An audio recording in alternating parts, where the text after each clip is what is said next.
this program is basically to help researchers such as yourself to develop their project and create business opportunities out of them. So I would like to say that this program is in partnership with Beritech and Anima Investment Network. And it's part of basically the Next Society project, which is an EU-funded project that aims at supporting innovators in the Mediterranean. And is Zoe with us, Tala? Yes, she's here. So, hi, Zoe. So I would like to welcome Zoe Lusson, who is a senior expert at Anima Investment Network, and she's the lead on the Tech Booster track under the Innovation Factory. She's gonna also introduce the project in a few minutes. I would like to take this opportunity to welcome also Dr. Mohab Anis, who is the CEO of Innovity, and he has been leading on this project for the second year. And Mohab is helping us a lot in developing basically the ecosystem in Lebanon that can help researchers such as yourself and create business opportunities for the innovation they are creating. I would like also to welcome Tala and thank her for putting all of this together. So this is our digital version of the bootcamp. It's the first time we're doing it because of the crisis. So thank you for putting all of this together. Few words basically about Beritech. So Beritech has been here since 2002. It's affiliated to St. Joseph University. And basically our aim is to help entrepreneurs and innovators create their own startups and businesses and contribute positively to the economy in Lebanon. Why I'm saying that? Because I think now it's crucial what we're doing, and we definitely need people like you to create opportunities for yourself and for the environment and the economy we live in. So we count on you to really take your innovations, make the best out of this program, and link it with potential business opportunity that can create growth for the economy in Lebanon and contribute to elevate the innovation as well. I would like to say that basically what's going to happen after this program, okay? So we have basically two tracks in the Innovation Factory Bootcamp. We have participants that have been shortlisted from this program. So basically the applicants who applied to the Innovation Factory program. So you're going to benefit from an amazing experience with Dr. Anis during this week. And we are going to be here to assist you, Tala and myself as well. At the end, you are going to present your projects in front of the jury, and we're going to select one project to continue through an incubation program at Beritech, and get also an incubation grant to disperse on your innovation. But all of the teams who are part of this program this week, they have access to all Beritech opportunities. So basically, you're going to be notified about all the upcoming basically acceleration program, competition, grants, training that we do, and you are more than welcome to join. So it's not about winning or losing, it's about enjoying the experience and making the best out of it. And also I would like to welcome the finalists that were shortlisted in the IP valorization grant in partnership with ERI. Also, they are going to benefit from grants to spend on their to turn basically their prototype into viable projects. So that's it for me. I would like to welcome again Dr. Anis and Zoe. So now I'm going to leave Zoe to introduce a bit about the EU project I've been mentioning. And thanks to this project, we have been able to empower basically research in Lebanon. And we really believe in this segment because you are going to play a major role in creating business opportunity and providing innovation support to the Lebanese economy. So Zoe is going to tell us more about the project. And final thing for me, just enjoy this week, make the best out of it. You are with a great expert. He's going to do, he's going to provide you with all the support and knowledge he has, and we are here to help you. So now I will let Zoe introduce the project, and then Dr. Anis will start leading on the bootcamp. Thank you. Thank you very much. I will share a few slides on my screen. Okay, écran, partager. And then, okay. Just first a few words about Anima, the so we have members around in the Middle East, in North Africa, and in Europe. And our goal is to work for a shared and sustainable economic development in the region. So our members include some public agencies supporting economic development, entrepreneurship, and innovation. We also have some business federations, investors, and research institutes. This is the members of Anima in Lebanon. So Beritech, thank you for being on board for now a long time. This is a great cooperation. We also Chamber of Commerce and Industry of Zahle, and you can have a look at the board of directors also on this slide. And we will have a new website in the coming weeks where you can have access to all this information. So the Next Society. So as Crystal said, this is an initiative and an action plan that is supported by the European Commission. And the goal is to support innovation ecosystems in 7 countries, basically from Morocco to Lebanon. So our support is targeted towards startups, clusters, and also technology transfer. And we are also working on the policy frameworks. So you can see here the list of and a few figures about our achievements so far. So the Tech Booster program. So we decided to design a program to support researchers who want to turn a technology or an idea into a startup. I won't go into too many details because this approach was really inspired and shaped by Beritech, and now it's being replicated in the other countries of the initiatives. But so you are in really good hands with Beritech, and I wanted also to thank Dr. Mohab Anis, who has been involved in several activities of this action plan. Finally, I wanted just to say that this is our second activity targeting technology transfer that is organized digitally. So have some sessions happening in Tunisia right now, and for us it's a very positive signal that despite the crisis, new projects are still emerging, developing. So thank you very much to each of you for being on board. Thank you, Beritech and Dr. Mohab Anis. And I wish you a very fruitful bootcamp. Thank you. Okay, thank you, Zoe. So, by the way, I'm Christelle. I did not introduce myself. So I'm Christelle Khalil. I'm heading the Project Lab department. We mostly work on projects related to social and environmental innovation. So now I'm gonna invite Dr. Anis to take the lead on the whole bootcamp.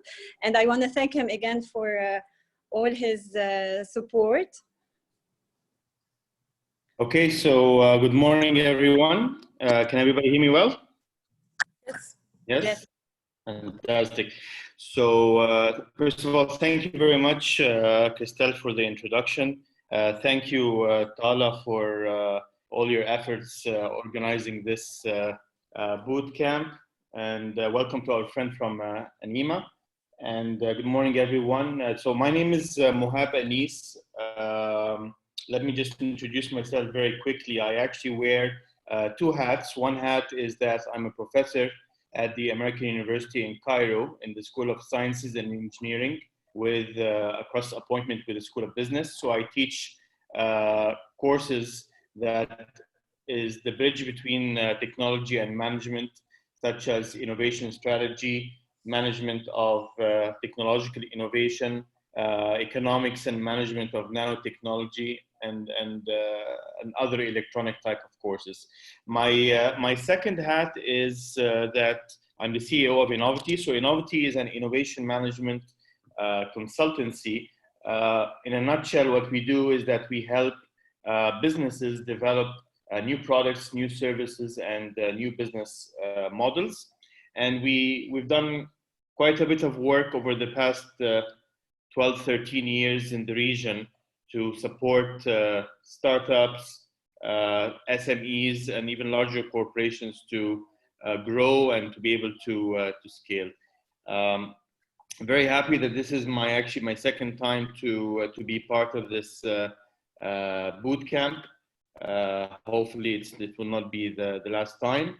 And so let's actually just confirm a few things together before we start. I think Tala shared with you a very important document, which was called the technical details of the bootcamp.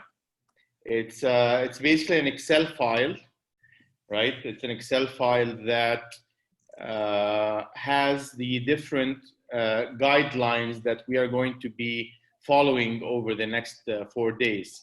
And it actually has the agenda, the specifics of the kind of links that we're going to be going through. So I will go through the agenda anyway now, but it's important for you to make sure that you have received this kind of document, the technical details of the bootcamp. So let me share my screen, and then we can start going forward. I should also say that, you know, I should congratulate you all for your really interesting projects. I actually spent the last couple of days going through them. Some really interesting projects. You should actually be very proud that you've been selected in this boot camp from, you know, a large pool of applicants. Beritech is a wonderful organization, and to be part of this boot camp, you should be very proud about. We have 9 different projects here who are going to be with us over the next 4 days. A very diverse group, actually. So we have people who are working in the agribusiness projects, who are creating starter cultures for food products. We have a project that has developed a solar drying system, again for drying vegetables and fruit. We have a group that have create certain extracts from the waste of fruit, and to see how they can be used. So a lot, and we have also a group that are creating a bin from bio waste.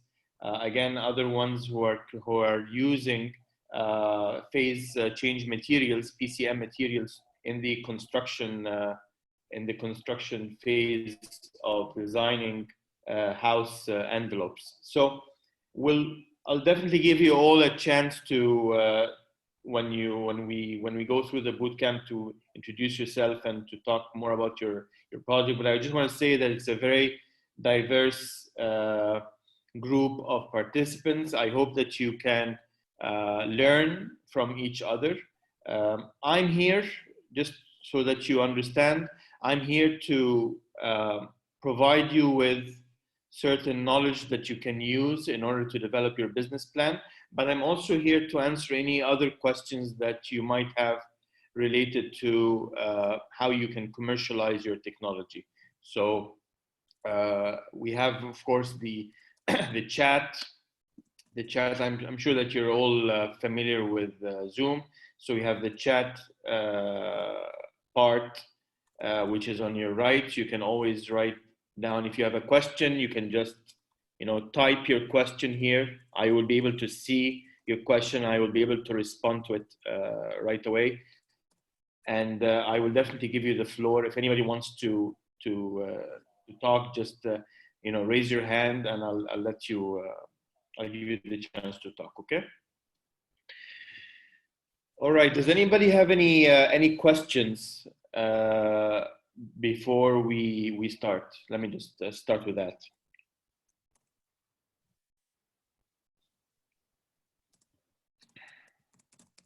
Any questions? No questions. Okay. Quiet group. So okay. So let me actually start. Let me just share my screen here. Just give me 1 second.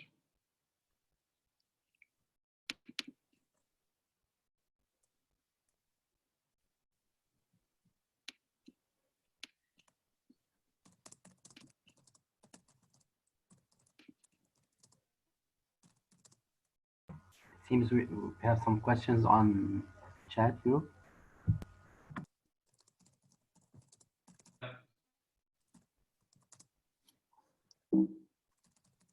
Does anybody have any questions? Sorry. I saw something on the chat that seems that Ahmed is trying to ask something. For me, it was clear, fine. Okay. Okay, just give me 1 second. Okay, so how exactly do you help in patenting the innovation? Okay, wow. Okay. So I'm not a patent officer by any means. So I don't draft patents. But the one thing that we will be definitely doing in this boot camp is that before you make a decision to actually patent your intellectual property, there is a few things that you really need to know about your technology or about the kind of project that you're working on. You need to do two things actually. You need to do what we call a market evaluation, right? And the second thing, you need to do what we call a technology evaluation. Okay, so market evaluation, the objective of it is to have very good confidence that this technology, when it actually enters the market, that people will actually buy it. Okay, and that there's actually proper applications for this technology. Because the worst thing that you want to do is that you'll be working on a particular technology and you would find that people would actually not buy it, that the market acceptance is very, very low. The second thing that you need to also do before you think about patenting is you need to do a technology evaluation, which is, I think most of you have already done that because you are researchers, which is to look at prior art, to do what we call a prior art search, to make sure that how are you different than any other mechanisms or research or commercial solutions that are out there. You need to be distinctive, you need to be different. So that this is what we call a technology evaluation. And then the third step, which we will also be doing in this boot camp, is we're going to do what we call a technology valuation. Okay, technology valuation, which don't confuse it with evaluation. So technology valuation means that you're putting a dollar amount to your technology. If you want to sell your technology, if you want to license your technology, if you want to do whatever, if you want to even start up your own business, right? You're going to start your own business and you want to do some type of estimate of how valuable is your technology or your project, then you need to do certain type of financial analysis, which we will be doing together so that you can do a proper valuation. Once you do all three, then that would give you very good confidence that your project is meaningful and that it has a high chance of being successful. Then you can pay the big bucks to actually patent your innovation. Okay, and that in that case, that you would basically go to a patent officer or a lawyer who would help you actually draft your patent. But we'll also talk a little bit about that. So I hope that answers your questions, Ahmed. Okay. Excellent, excellent, excellent. All right. So let me share my screen. And Let me go full screen. There you go. Excellent. All right. So feel free again to ask any questions in the middle and just or raise your hand, and I'll reply right away to your questions. So what we're going to be doing over the next 4 days is that we want to have a very good understanding of how can I create, how can I wrap a business plan around my technology, okay, for the purpose of having a good understanding of the market and technology value of what I'm proposing. We are all proposing some really nice, interesting projects like the ones that we talked about earlier, but it's very important for me to be able to bring some business sense into this kind of technological project. I'm an engineer. I come originally. My PhD is actually in engineering, so I've done a lot of work as a researcher. So you know, write a couple of hundred international journal papers, six books. So I know how it is, how it feels to be a researcher. I know how sometimes even we are too obsessed about the kind of technology and the technical components of what we introduce. So it's very important over the next 4 days to actually grasp the understanding of the different business elements around this kind of technology that I want to produce. This is very important. So as Tala and Cristel were mentioning, that by day 4, which is Friday, we hope that you would be able to construct a proper and comprehensive business plan for the technology and for the project that you're working on. This is the ultimate objective that we want to reach by day 4. Of course, there will be some advising on a couple of days that would follow later on, so that we are fully ready for pitching day, which will happen a couple of weeks from today. Okay, so in order for us to create this business plan, there are few things that we need to learn towards the road to achieving this. So I need to have a good understanding of what innovation is. I need to understand how can I construct what I call business concepts or business opportunities around my technology. I need to understand also how can I do some initial market validation. This is very important, right? Very, very important, because you can have the best technology in the world, you can have the best characteristics of a certain product or a certain business model that you're working on, but you come to realize that nobody actually wants to pay money for it, and that's not cool, especially if you've worked so hard on that. So it would be very useful to actually have some kind of initial market validation in the beginning, and that's what we're going to do. Okay, so these are the things that we'll be covering over those 4 days. And just to walk you very, very quickly, I know that I'm sure that you all received this agenda, and but today we're going to be focusing primarily on the first part of the what we call innovation management, which is we are going to be looking at the definitions of innovation. We're going to understand what are the drivers of innovation and how does that relate to your projects. We're going to also have an understanding of what we call technology S-curves and life cycles, and to try to identify who would be the best market for my technology. Okay, that's really the most important elements that we're going to be discussing in the first part of the boot camp.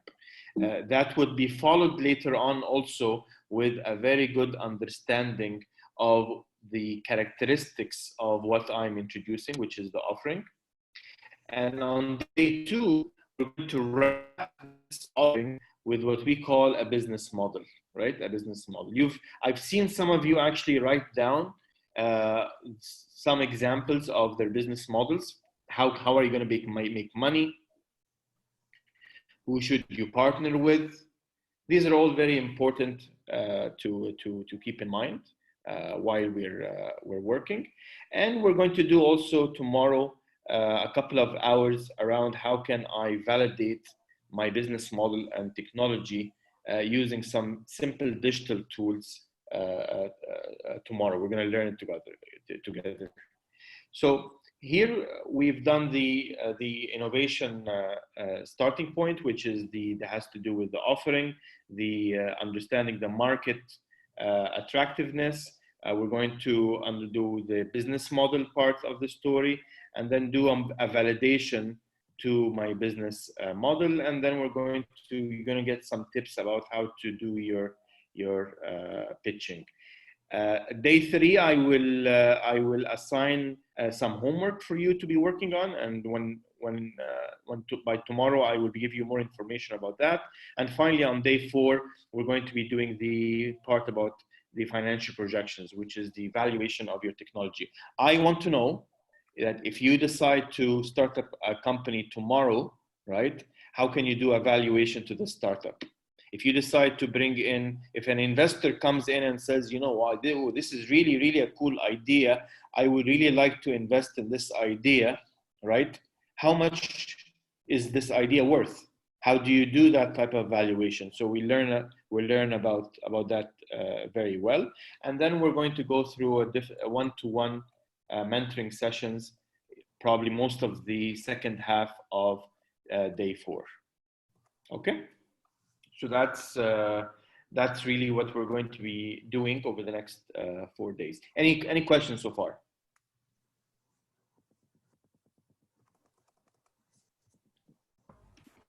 Okay. No? But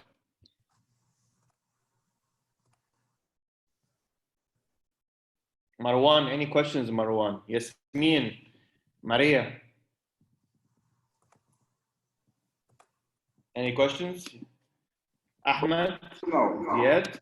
Okay, let's see. Okay, everybody's clear? Wow. Okay. Okay. All right. Malak, I thought that you were gonna have a question, but you seem quiet so far. Okay. Clear. Everything's clear. Okay. All right. Excellent. So let's start very with the definition of innovation. Maybe can someone jump in right away? Let me ask Ahmed Barazi. Ahmed, so when we talk about innovation, what exactly do we mean by that? Yalla, Ahmed.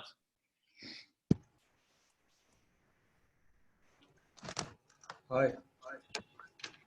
Innovation is more like combining two ideas to make a totally new purpose or new idea that would make our life a bit easier in a way or another. Okay, great. Thank you very much. You can mute, unmute right away. Okay, excellent. So is innovation something is totally new, or can it be some kind of a better modification of something that is existing? Of course, it can be a better modification. It should be a better modification to be called an innovation. Okay. Very good. Heba, go ahead. Yeah, sorry, we're having a bit of technical. Okay. Using two laptops. Let me go to Talal. Talal, can you also give me any kind of other definition that would come to your mind when we say the word innovation?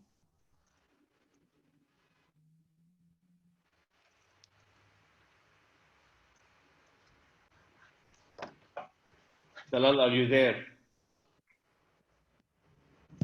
Yes, I'm sorry, but I'm just opening. So can you hear me?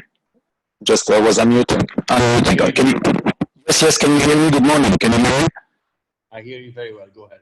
Okay, great. So regarding innovation, definitely there are several levels of innovation. So it can start from just modifying an existing product to enhance it, to modify it to make it. That means maybe give it multifunctional or enhance the kind of service that we have, and it can go to the extreme, to radical change, which is totally coming with a new idea to address an opportunity. So there's an opportunity, we find a need, and we create a new topic. So it's really changing. But what you just said, which is the most important, I think, part I agree, is the risk, because you're going to be, for valuing, you have to spend money. This is, I think, the risk where you know where you want to spend your money and want to have a return benefit, and not just spend it and then at the end you get surprised that you put everything at risk and you find out at the end that the product you were thinking about is not working. So that's my idea of innovation. Excellent, excellent. Thank you very much. Talal, I'm going to give you an A+ for that answer, if you don't mind. Okay. I think you nailed it very nicely. This slide that I have in front of you actually describes also innovation from maybe in a little bit of a different perspective. You know, when we talk about innovation in companies or even in startups, the innovation really has three main components. So we have what we call the red component, which is the innovation strategy. This is the part where you look at innovation from an external point of view. So you look at, for example, what is the technology that the market can be accepting to. This is the part where you talk about, you know, how are you going to be making money in different ways from the market. This is the place where you look at different partners, you know, and who you partner with. So this is really the external part, which is the red part. Also, innovation, it also deals with what we call innovation capacity, because I can have the best idea in the world, but I don't have the right resources. I don't have the sufficient resources, whether they are people resources, HR resources, or financial resources, or technical resources to actually execute this project, okay? In that case, right, then there's no point to having the project altogether. So the capacity part, which has to do with people, resources, processes, is equally important to make sure that this innovation is actually implemented.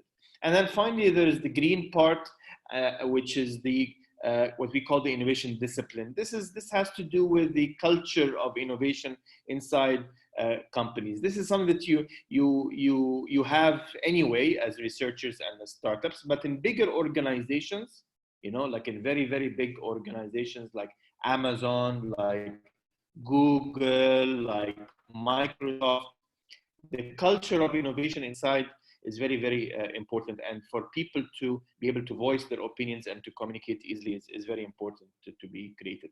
So these are the three main pillars, المحاور الثلاثة الأساسية that you would think about innovation in any company. Okay, all right.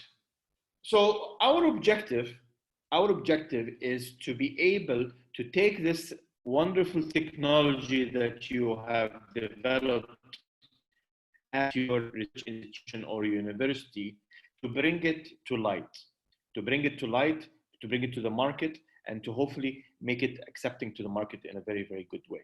Okay, so we talked about the definition of innovation, and I agree about that with what Talal said. I just add one thing, that innovation always has to be a very practical thing. It has to always have some kind of social or economic value. This is very important. Social or economic value. Sorry, someone had a question? Okay, so if you ask me, for example, what's the difference between creativity and innovation, you know, when you say that, you know, that there's someone who is, let's say, a painter, right? That you say, oh, this is a lovely painting. Okay, this person is very creative or innovative. A painting, you usually say creative, right? If you're talking about someone who, for example, writes a new book about some really, really nice story, oh, this person is very creative, right? But when you talk about someone who, for example, built a car that is powered by solar energy, usually we start using the word innovative. Oh, that person is innovative. Why? Because innovation is about the applied part of creativity. It has to have some kind of economic or social impact. The impact has to be there. Has to be there. Okay, excellent. Okay, I want every one of you to actually have a piece of paper and pen next to him. Okay, so if you don't have a piece of paper or a pen next to you, now is the time to do it. And I want you to have a look at the definition that is used by McDonald's for innovation. Okay, I want you to read this. Okay, and I'm going to give you 30 seconds, and then I'm going to call out names. And your role is to tell me which keywords, which words can you see in front of you do you think would be synonymous to innovation? Which words do you think would be related to the idea of innovation? That if I want to innovate, I probably would do some of the words that are in front of you. Take 30 seconds, write those down on paper, and I will call your names to get your opinion.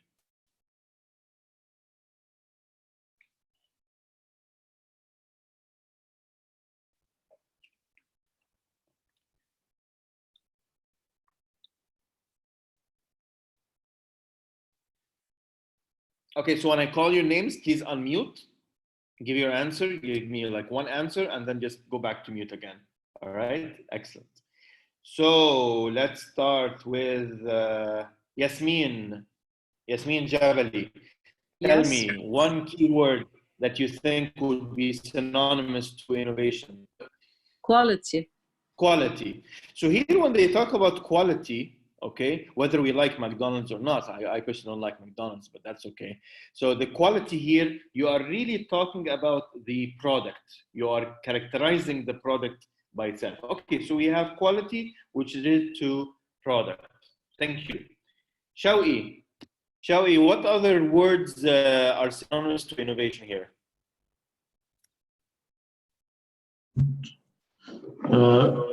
Adequate speed. Speed, excellent. So speed, here when we are not talking about the product, but here we're talking about what? Time. Right, time, which is the process, right? That I need to have a very efficient process to implement a certain objective, right? In this case, I want to make sure that from the time I call McDonald's till the time they actually arrive to my home, that they do this very quickly and very, very fast. Excellent. And then, and Yasmin also is adding the word service. Yes, absolutely. Oops. So absolutely, Yasmin. So definitely they have to have very strong, very good service there. Good. Let's go to, okay. And changes. So Renee was saying actually changes, but changes in what, Renee? They want to accommodate changes in customer tastes.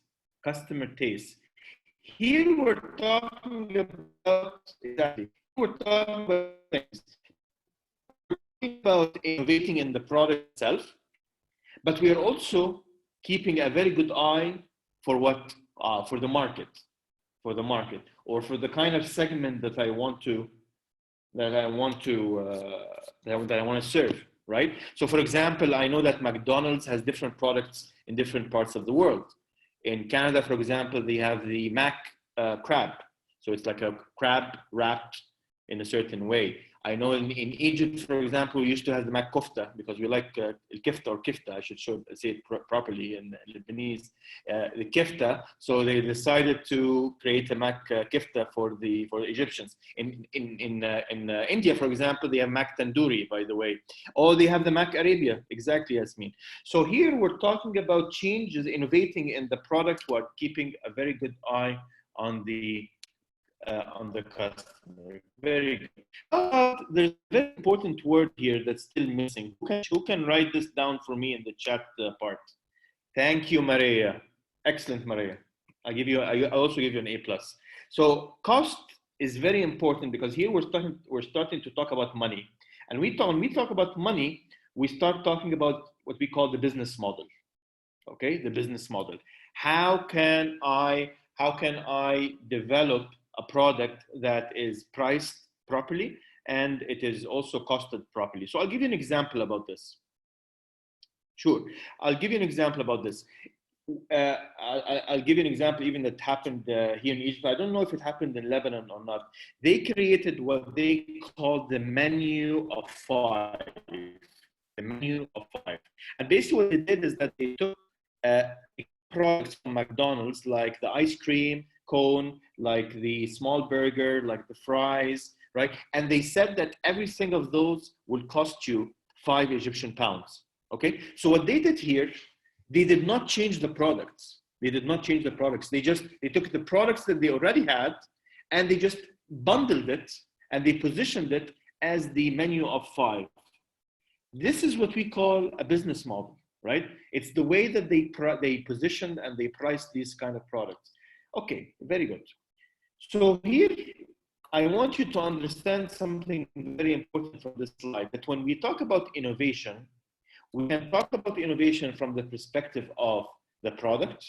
We can talk about innovation from the perspective of process. We can talk about innovation from the perspective of market and looking at the segments that I'm serving.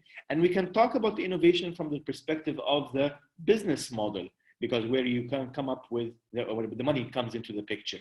And these are very, very important elements for me to take into account when I'm trying to understand all the elements that I need to think about for my technology.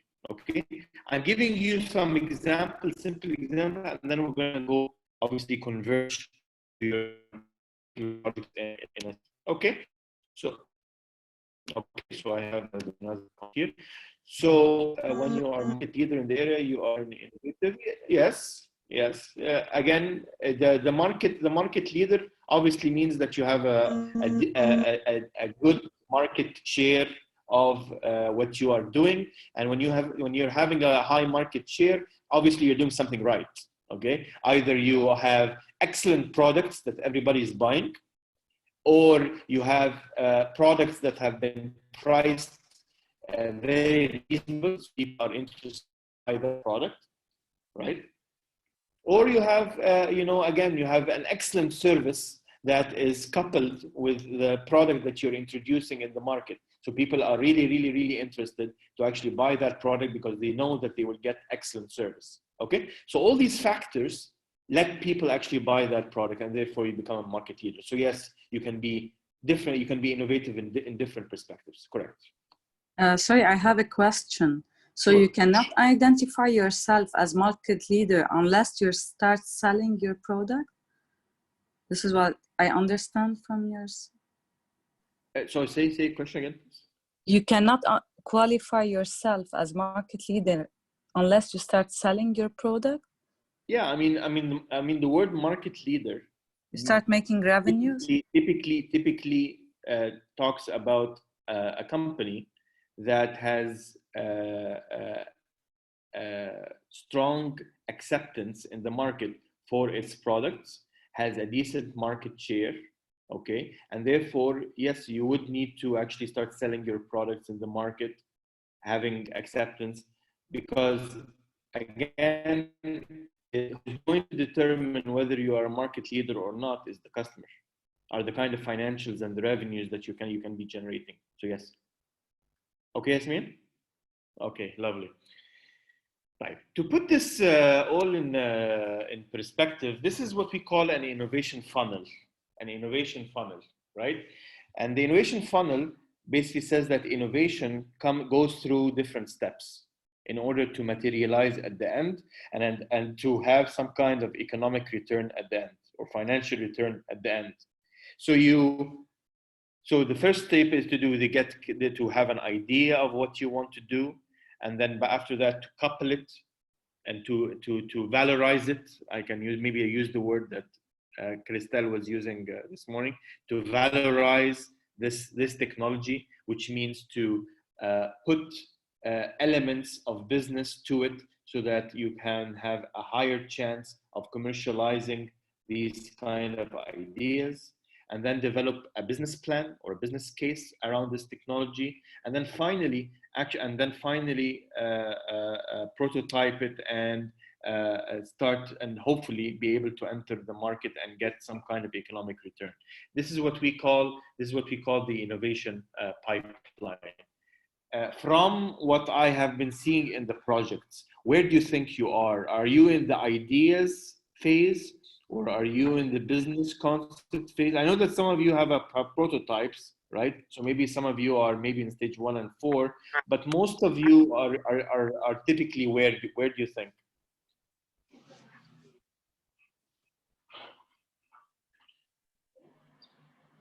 So, go ahead.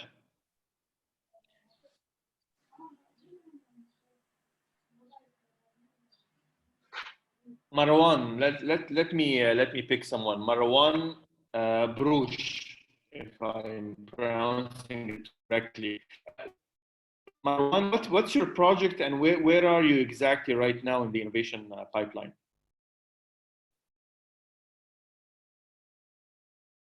Marwan? Okay, so Marwan. Yes, hello. Hello, everybody. We are in the beginning of this project. So for more explication, I will give the floor to my student, who he will good explication for the beginning of this project. So, Shawi. Okay, so if I heard you correctly, you're mostly okay. You can put yourself on mute back again. Thanks so much. So I think you're mostly again in the ideas phase, and you're trying to couple some kind of a business concept next for this this. So you want to create what we call business concepts. And then after that, we develop, and then hopefully we can develop the business case or the business plan out of that.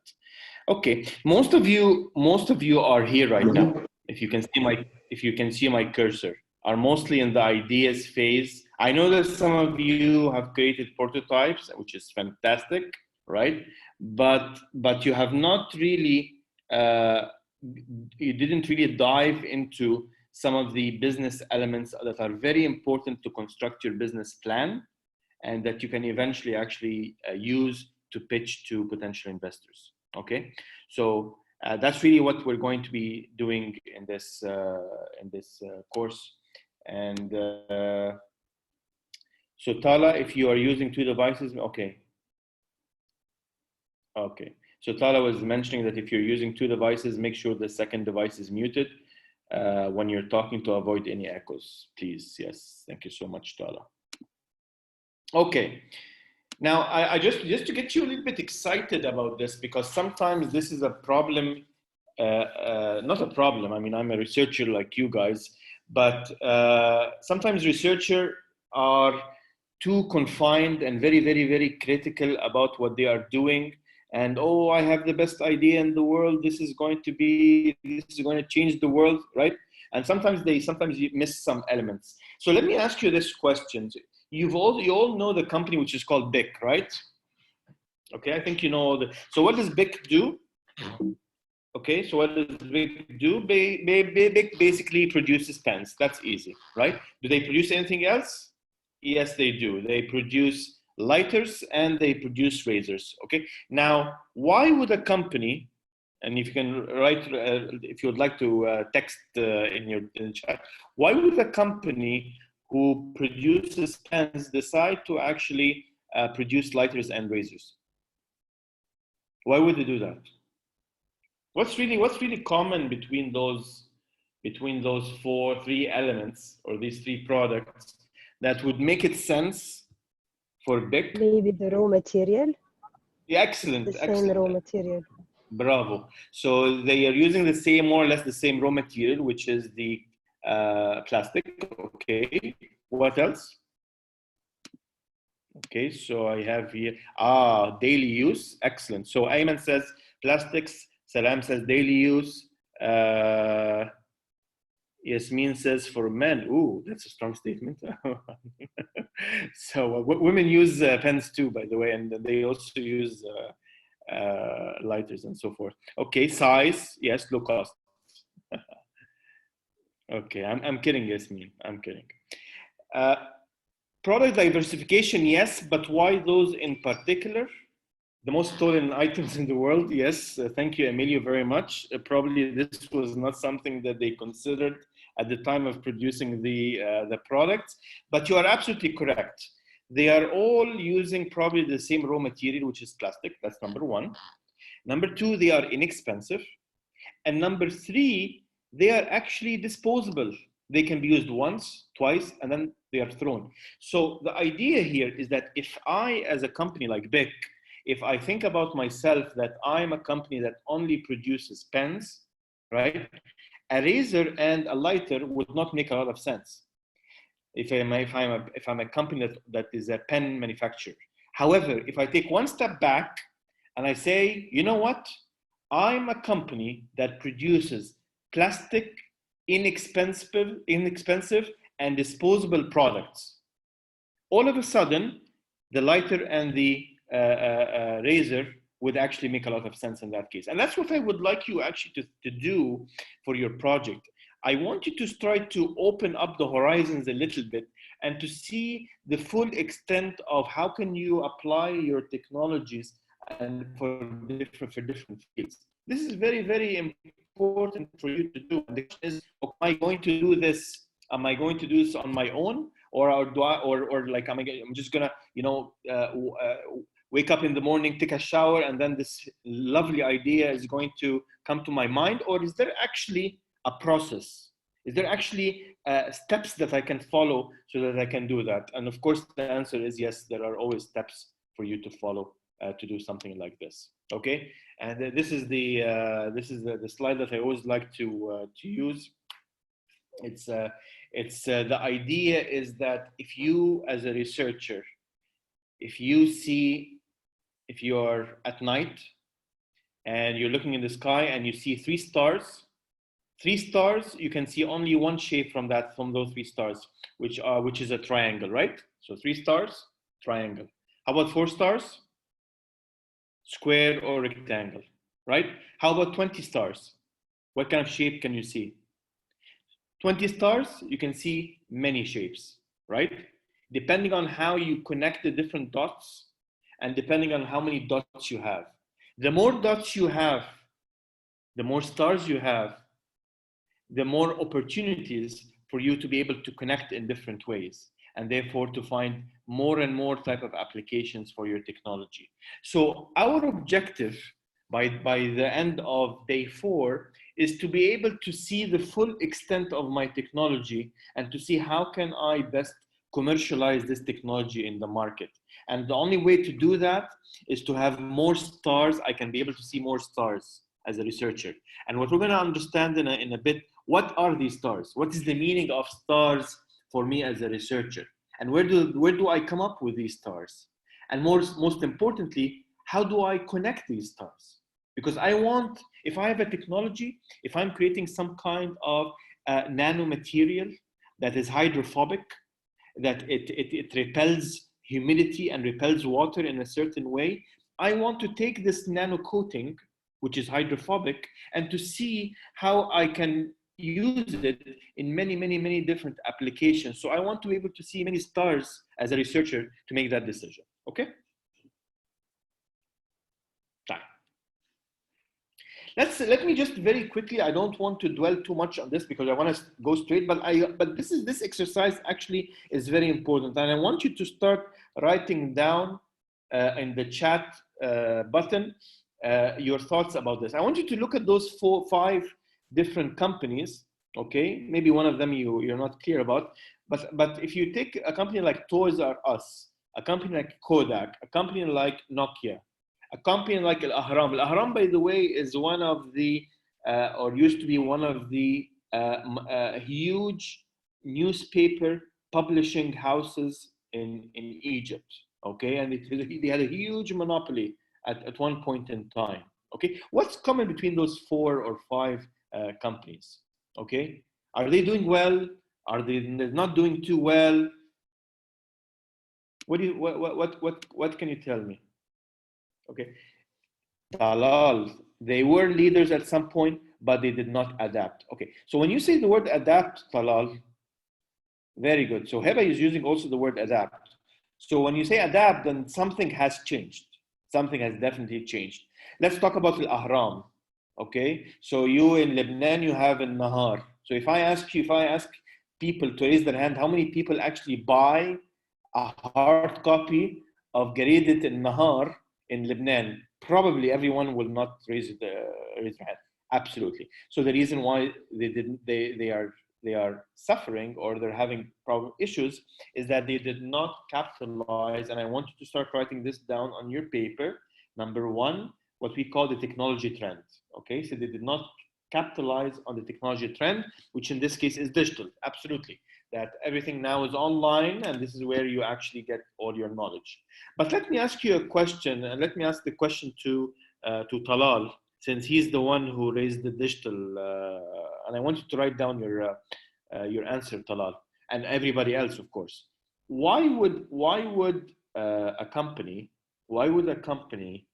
pay money and salaries, maashat, for the reporters, and then take this content, this news content, and put it for free online for everyone to read? Whereas they could have actually sold the newspapers in hard copy and make masari out of it. Why would you pay money for reporters and then take this content and put it for free online? What's the point? What's the point? Why, guys? Why would we do something like that?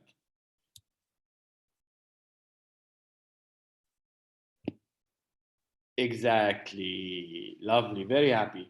Very happy. Well, exposure is always nice, Emilio, right? But exposure, okay, should come while you're actually able to survive in the first place. So you need to talk about money first, right? And then get the proper exposure. Yes, and expand, of course, expanding your market reach, having a strong reputation. But it really boils down to what we call, please write it down, the business model. The business model, right? That I know that when I go online, there are different channels, there are other channels that I can make money, that I can generate revenue from ads, from subscriptions, from certain memberships, and so forth. Okay, so here we're talking about a technology trend that is forcing a change in the business model. Okay, Kodak is exactly the same thing, right? It's a very sad story for Kodak, right? How is Kodak doing these days? I'm pretty sure that I think you probably all agree that they're doing vintage. Oh, that's a really hurtful word, Heba. Vintage. The Kodak people would be very upset to hear it, but you're absolutely correct. It is vintage now, and the reason that it's vintage now is that they also did not adapt. How did they not adapt, Heba? What kind of things did they used to do really well in the old days, and they're not doing? And the technology, exactly. So they were very strong. They were using chemical technology, and then all of a sudden, okay, the whole digital age came to the picture. So they did not move that fast. And the problem, guys, and I want you to keep a very good understanding about this, is that the problem with Kodak is that they used to be market leaders when it came to producing these cameras. Okay, but the cameras have it was not only the product that they made money from, they also made money from the films, right? And so we have here a situation where a company had a core product, which is the camera. You see, you hear what I'm saying. Had the core product, which is the camera, which died. And then when the core product died, the film, which I consider to be a complementary product, if you want to write that down, it's an essential complementary product, has also died. And when the camera dies, okay, the service also dies, because how many people actually today do printing of pictures? Nobody does that anymore, right? Tahmid wa Nobody does that anymore. Okay, so here that we have a very hurtful situation, very, very sad situation, which is that the core product died, the complementary product died, the complementary service died. It's a virtuous cycle, and that is very important for me. If I am a researcher who I'm looking to develop a certain technology, I have to be capable of looking at what we call complementary products and complementary services to make sure that people are actually accepting of what I want to introduce in the market. Okay, so here we talk about the product, the core product, and the different complementaries. Very good. All what you've written, absolutely correct. Fantastic. طبعا تويزر اس طبعا ممكن نقول لهم باي باي. Okay. They're trying to revive themselves by saying, you know, come to our stores. We're going to give you this wonderful experience, blah, blah, blah. But of course, what's really, really killing Toys R Us is Amazon, because people are actually buying toys now from Amazon. It's cheaper. They don't have the overhead of the retail stores, right? And especially now, when you're talking about with the COVID-19, the only company, and I say maybe not the only company, but one of the companies that is really, really surviving extremely well in the COVID-19 is Amazon. And you can obviously understand why that's the case, because of the online retailing that they provide.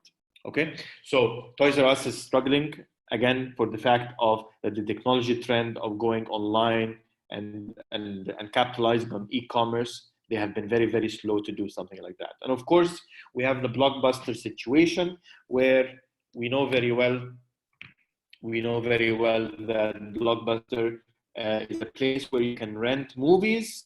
I don't think anybody goes out now and rents a movie for 2 days, and then after the 2 days are gone, they return the movies. No longer we do that. So it's Netflix. So again, talking about that technology is a source or a driver for growth for Netflix, and it is also a source of death and disaster for a company like Kodak, like a company for a Blockbuster. Okay, so conclusion. We talked about from those 4 or 5 companies, the reasons that they were not successful were the following. Number 1, they did not capitalize on technology trends, number 1. Number 2, they did not change their business models. They did not look at the different ways that they can make money. Number 3, they did not pay attention to complementary product, the importance of complementary products and complementary services. And they did not see that there is a virtuous cycle that might happen, because if one core product dies, the complementaries die too. Okay, very good. Let's go to the next set of companies. This one is a difficult one. I want you to tell me, Intel, we know Intel. Amazon, we know Amazon. Pepsi, of course. Dole, by the way, is a very, very, very famous company in the US, one of the top companies that produces vegetables and fruit. They're very, very well known for bananas, by the way, if you've heard of them. Okay, so what's common between those 4 companies? How are they doing well? Are they not doing too well? Are they growing? Are they leaders? What do you think? Okay, that's an easy one.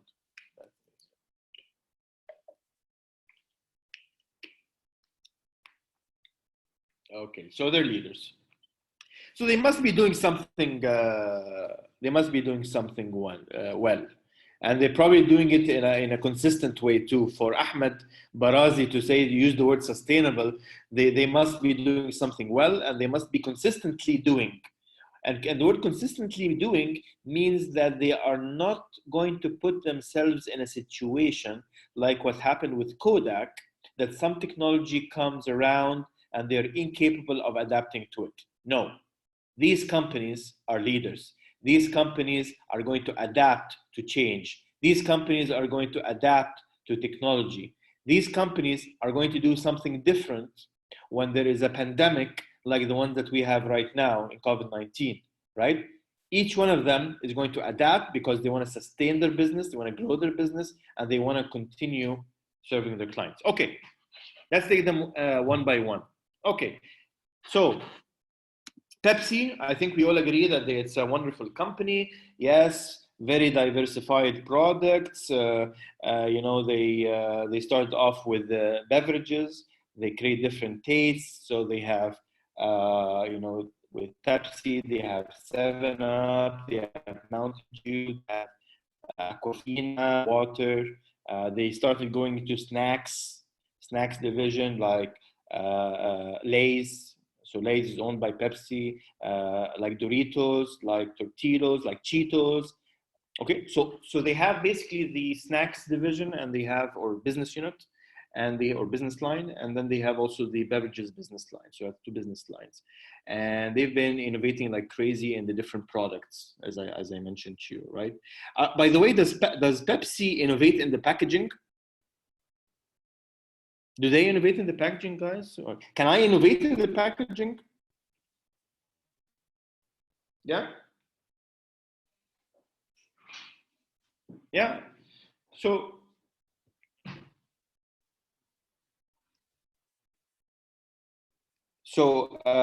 guys, Maria, where are you, Maria?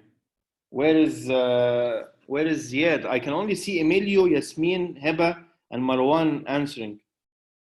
Where are you guys? I want to hear from you. Okay.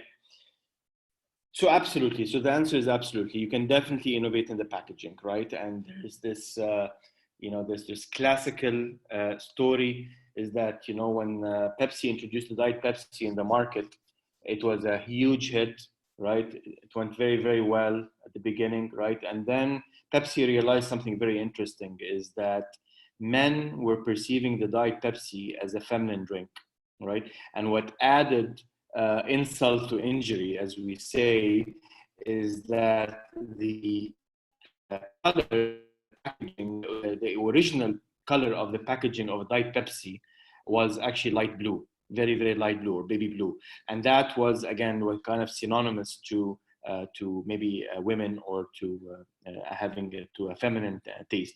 So Pepsi, they realized this problem right away, and they said, okay, guys, you know, you think that Diet Pepsi is a feminine drink? Well, I'm going to create for you the Pepsi Max. And that's exactly what they did. They created Pepsi Max, which, by the way, is really the same product. They just maybe added a little bit of sugar to that, right?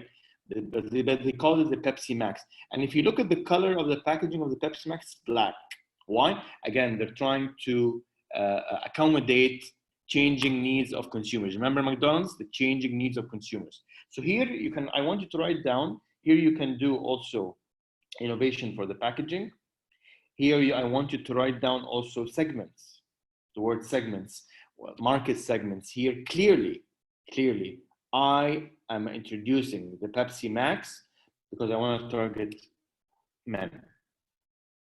Okay?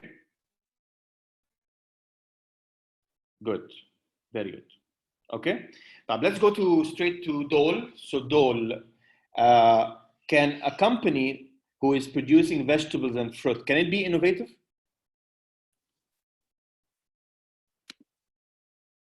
Can it be innovative? Malak, what do you think? Put up your mic and give me your wonderful opinion about how could a vegetable and fruit company be innovative and successful in the market? Yalla, Malak.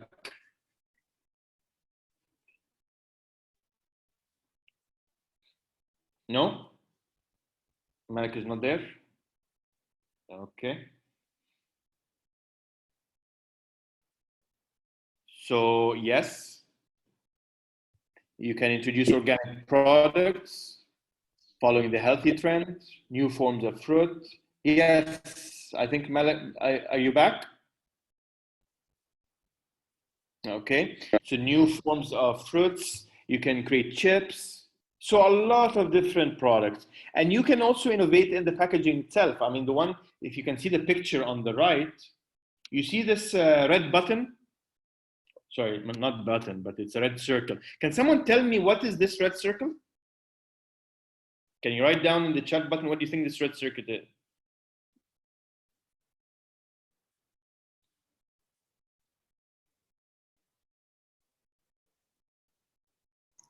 Could it be related to the expiry date? Who's talking? Yasmin. Yasmin, very good answer, but not quite. But it could be. I say, I'll tell you why I say it's a very good answer. Anybody else? It's not a fresh, it's an indicator. Storage temperature? Okay, that's a good, that was a good suggestion too. Okay. So the red circle is actually a sensor, okay? And a sensor, and we know that there are two types of sensors. There's an electronic sensor, and there's actually a chemical sensor, okay? So an electronic sensor means that there's an actual electronic circuit that basically senses, that allows you to sense something, right? And then basically produces some kind of control signal out of it, okay? Like for example, the wipes of a car that start going back and forth when it starts raining. So it senses that there's rain, and then the wipers, they start to move, okay? Or there's a chemical sensor like the one here, which is that there's materials that change their characteristics, which in this case is the color, depending on the external environment, okay? Here, they realized something really interesting, that the apples or the pears, depending on the level of ripeness, على درجة النضج of these apples, they actually bring out different types of aroma, okay? The الريحة can actually be different. So the aroma actually is different, and therefore this actually indicator tells you how ripe your product is. Is it very ripe, not very ripe, and so forth. But I say what Yasmin said is actually a very interesting point, because right now they are actually using some of these materials that actually changes its color depending on the expiry. So excellent point from Yasmin. Excellent point also about the freshness indicator. Correct. Right? So it's so different again. So that is again innovation in the packaging. The product itself has not changed, but the way that I package my product is. So that is an area that I would like to explore. Now, finally, Amazon, طبعا, we know in they have diversified like crazy, right? And they're selling everything actually from A to Z. If you see the logo, you see the arrow from A to Z. So they're basically selling everything from A to Z. And one of the things that they are experimenting with is that you see this nice helicopter? Okay, this is called a drone. So the drone, basically what the drone does is that it helps you transfer the product that you bought.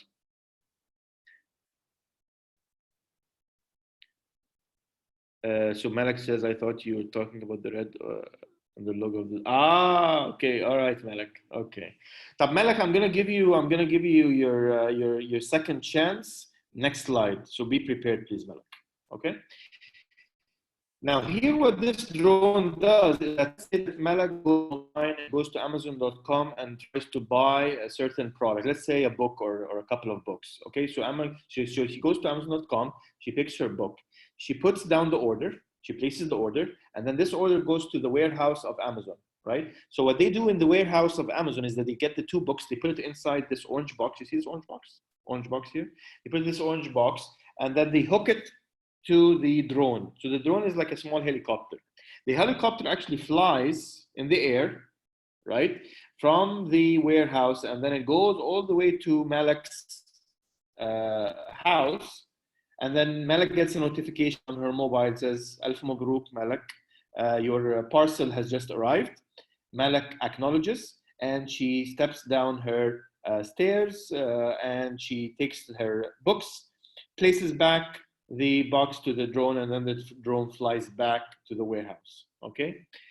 So here, of course, okay. So here, of course, the idea of using drones for delivery.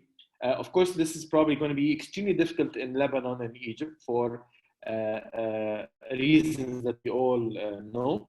But it's a way here that I can think about when it comes to delivery. So you can innovate in the delivery. You can innovate in the delivery. Yasmin says that regarding the innovation in packaging, I heard once about a startup working to create an innovative package to preserve tabbouleh. Absolutely, absolutely. Actually, one of your projects, which is the starter culture, do you know what a starter culture is, by the way? Starter culture. Have you heard of it? Starter culture? Okay.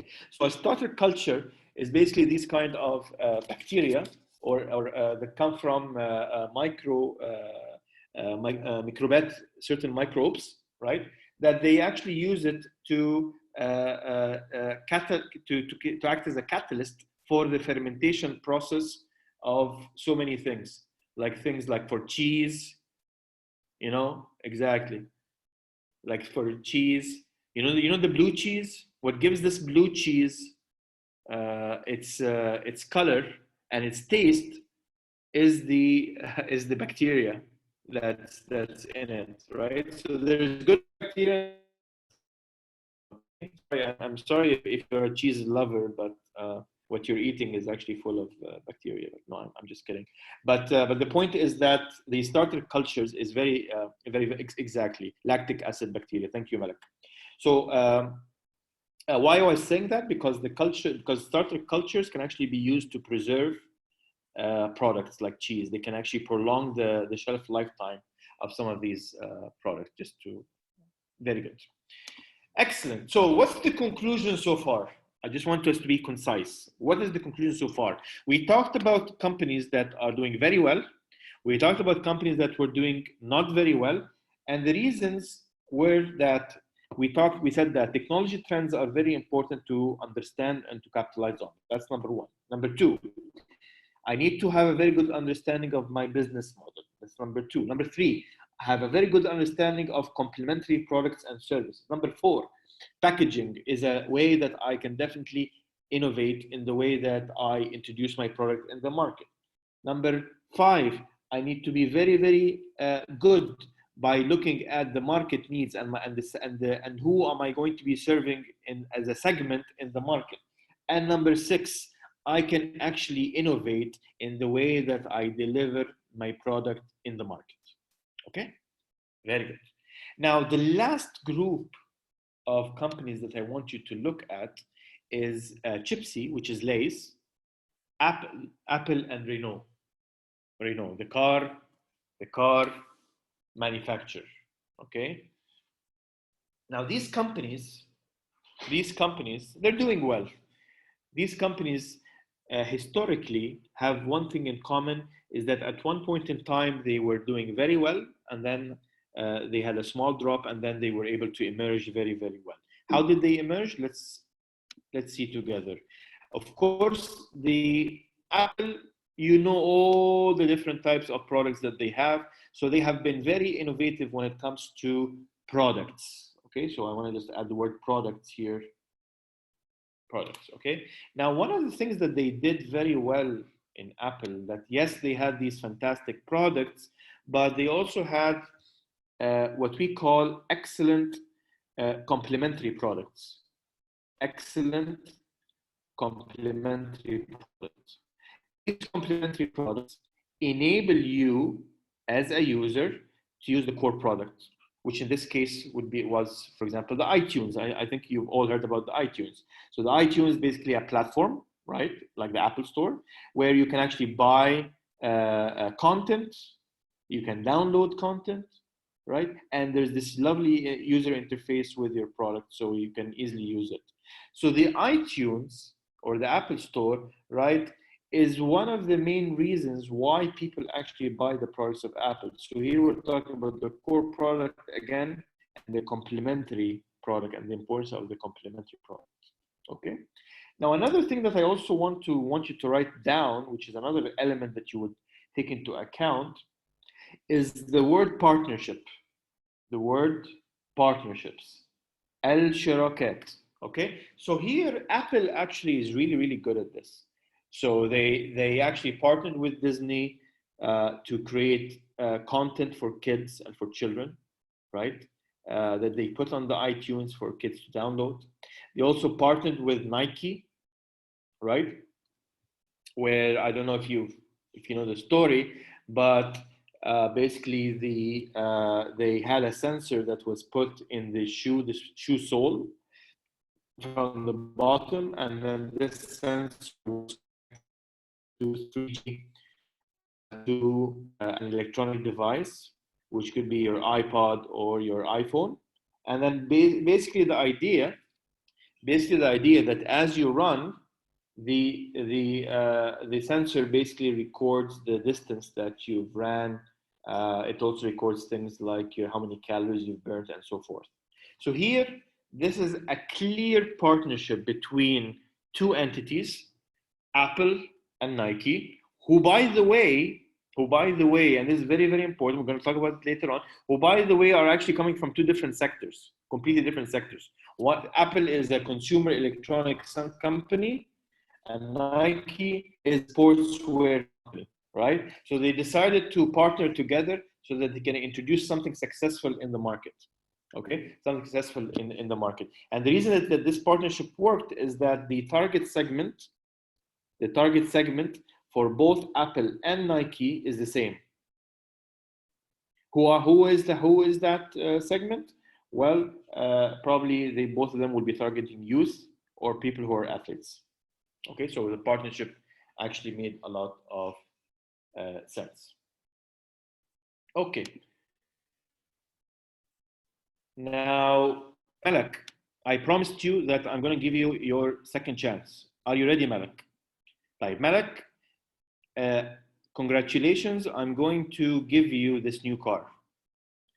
Okay, this new car is beautiful. It's sedan. It has four doors. It can have four people can actually be in this car. Excellent acceleration, reasonably priced. Everything is, and it's fully electrical. Would you like to buy this car, Malak? Malak is very excited now. She said, "Wow." You want to buy this side? Do you want to turn on your mic, Malak, and tell me if I tell you what kind of things would you consider when you're buying this car? If I tell you, for example, that Malak, this is a wonderful car. However, the batteries that are being used to power up this car are not available. You will not find them a lot. What will you tell me, Malak?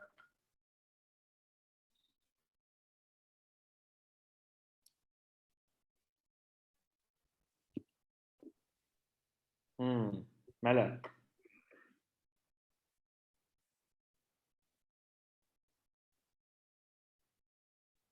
Malak, I want to hear you. Can you hear me? You can type if you're not able to speak. It's okay. Okay. So all what you've written down. So Ahmed Barazi says no, thank you. Okay. Probably خلاص يعني I will not buy it anymore. Yeah, خلاص. So here we're talking about, again, confirming what we call essential complementary products. You need to think about your technology. You need to think about what kind of essential complementary products that you need to have existent so that people actually want to buy your product very well. Okay? Very, very, very, very, very important. Okay? Right. What if I tell you that this is existent, ya Malak? Okay? But unfortunately, the only place that you can charge the battery of this car is, let's say, in Tarablos or in Saida, and you live in Beirut. What do you think about that? Yeah, I think you would agree with me that that's not very cool, and that will probably once again not allow you to buy your core product, which is your car. Now, what if I tell you, Malak, that in every single gas station in Beirut, there's a place where you go in for 3 minutes, you charge your car, and then you're good to go. You probably would like that, I'm guessing, right? So this is confirming something very important. I want you to write this down, guys. It's something called the network. Okay, the network is very, very important for you to think about when you have a certain technology or a certain product that you want to introduce to the market. Okay, and we're going to talk actually more about this, but the network very quickly could be a network of infrastructure. Could be a network of infrastructure, like for example, so charging stations. Charging stations is a network of infrastructure. So you want to have distributed charging stations so that people can actually charge whenever they want. Okay, or it could be a network of people, which we'll talk about it later on. Okay, but let's just keep it as network for now. Okay, good. Let me skip this this slide. Okay, so the conclusion. Bravo, Malak. Network is to assure the customer's needs are fulfilled. Correct. So what's the conclusion? What's the conclusion? What we have done is that we looked at companies that are doing excellent, companies that are not doing so excellent, and companies that were doing great and then they had a drop and then they came back again and they were able to emerge once again. And we started writing down different elements and different reasons why that was happening. صح? Now, in order for me to understand this in a proper way, let me categorize, let me organize these elements in a way that I can understand better, okay? And these elements, I can basically categorize them and organize them across 5 very important levels that I need to know when I'm developing my business plan. One very important pillar is called the market. Another one is called the offering. Another one is called the business model. Another one is called the delivery. And then a last one is called production or resources. Okay. The market, if you notice, has elements that we have been talking over the past 45 minutes about. It has elements related to the segments that I want to serve in the market. It has elements about the trends. It has the elements that have to do with what we will call later on value chains. We'll talk about that in a second. For offering, you can innovate in the product or in the kind of service. You can innovate in the complementary offerings. We talked about that. We can also innovate in what we call networks, and we're going to talk about that also. The business model, اتكلمنا على جريدة النهار, newspaper النهار, that they had to change the way that they can make money. So we talk about revenue streams. You should see it down تحتنا, okay? And we talk about partners like the one that Apple did very, very well. And there are other elements. And in the delivery, we talked about Amazon, that it's trying to innovate in the way that they deliver. And when we talk about a company like PepsiCo or a company like Dole, the packaging element is very, very important. And which kind of technologies can you use to make that happen is very, very important. Excellent. What I have just created now is something very important called the business opportunity map. The business opportunity map. This business opportunity map is basically comprised of 5 pillars, and each pillar has elements that we have been talking about before. And what we are going to be doing over the next few days is that we're going to look at each one of these pillars and try to apply these elements على my technology, the technology that I have developed and that you've shared with Beratech, right? So that I can conceptualize what I call a business concept. So I want to be able to say the following.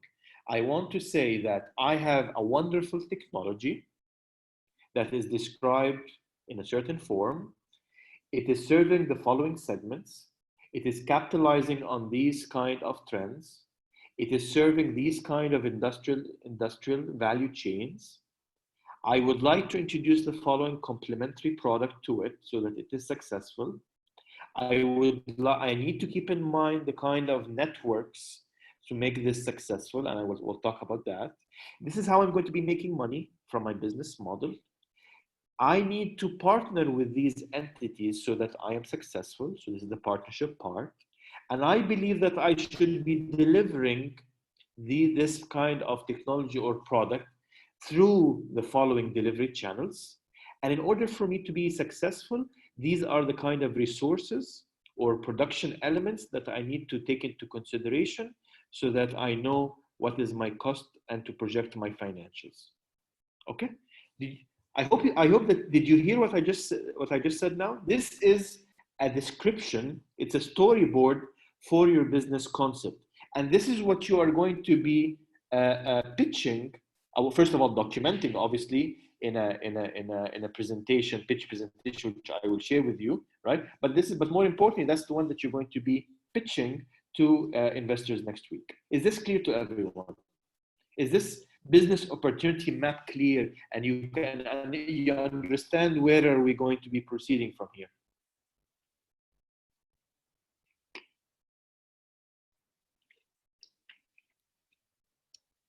All right. But does anybody have any questions before I proceed? Any questions? Okay, synergies. Okay. If you'd like to pass on that for a second, but synergies here basically means it's not going to be very applicable to you because synergies usually means that if you are a company and if you are producing a certain product and you also are introducing another product or another service, how can you create synergies between two different things that you are producing?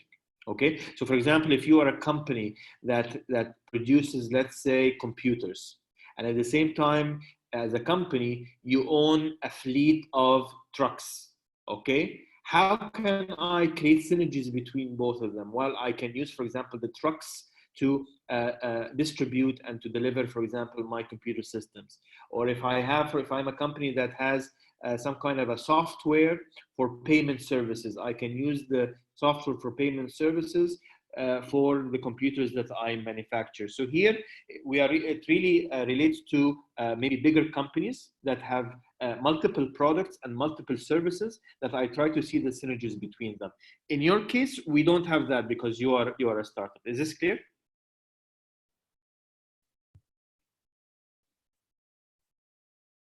Okay, Yasmin? Cool, excellent. Any other questions before I proceed?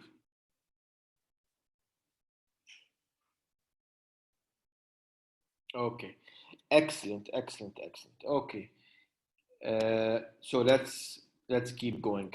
Okay, so again, I don't want to spend too much time on this, but again, this is just explaining one more time the innovation pipeline. What we're going to be doing over the next few days is that this is another way of describing the innovation pipeline. Okay, where you start off by defining the kind of problem and the kind of challenge that you are trying to work on, and this happens in what we call the setup phase, which is اللي هي أول خطوة for trying to innovate. And then we have a phase where we look at all the different opportunities where we can innovate. This is where you create the different stars, if you remember, Nugum, stars. Okay, and then after that, when you develop a lot of stars and a lot of business opportunities, I need to be able to connect these stars in meaningful ways, right? And then I come up with different opportunities, and then I need to focus on one or two business concepts that I can take forward, and that's why I have what I call the converge phase here. And then finally, I create some kind of a business plan around it. Okay. By the way, if I go one step back, these 5 pillars, when we are going to be talking about each pillar, okay, every element in these pillars is considered a star. Maya, each element is considered a star, and what you would be doing is that in order for you to describe your business opportunity in a very good and a very comprehensive way, I will have to talk about different elements across those pillars, right? And this is where the connecting of the stars happens, right? This is how you connect the different stars. This is what we're going to be learning to it. So you do the connecting of the stars here, and then you converge on a certain opportunity, and then at the end you develop the business plan for it. Okay. So what problem do you want to solve? Looking at all the different opportunities beyond your boundaries, connecting the different dots and coming up with the different opportunities, prioritizing the business concept that you come up with, and then finally develop what we call a business plan, which is our end objective at the end of this bootcamp. Okay, so it's just really saying the same thing. So I'm gonna skip this part. Okay, I want to spend actually a few minutes. I want you all now to get really excited, okay? Because I want to do the first step with you before we go to our first break, okay? Which is the setup phase. I know that you already have projects in place. I'm sure that you have taken, that you've looked at, the literature. I know that you've looked into prior art. I know that you know how innovate. Why are you different than others? I know all that. I know but I want you just to, for the sake of documentation and for the sake of the business plan that we want to achieve, right, is to look at, is to validate and to confirm, so to validate and to confirm the reason of why have you chosen this project? Why have you chosen the project that you have shared with Benetech? I know that you probably have an obvious answer, okay? But I just want to validate that using a few elements, if you don't mind. One of them is called the case for change. And number two, what we call the innovation portfolio. So case for change and innovation portfolio. What does case for change mean? What does case for change mean? We have a problem. Yes, go ahead. We have a problem and we need to solve it. Yes, yes. But when someone innovates, does it always have to be there's a problem, or could it be an opportunity? It could be an opportunity for sure. Yeah. To improve, an opportunity to improve or to solve a problem.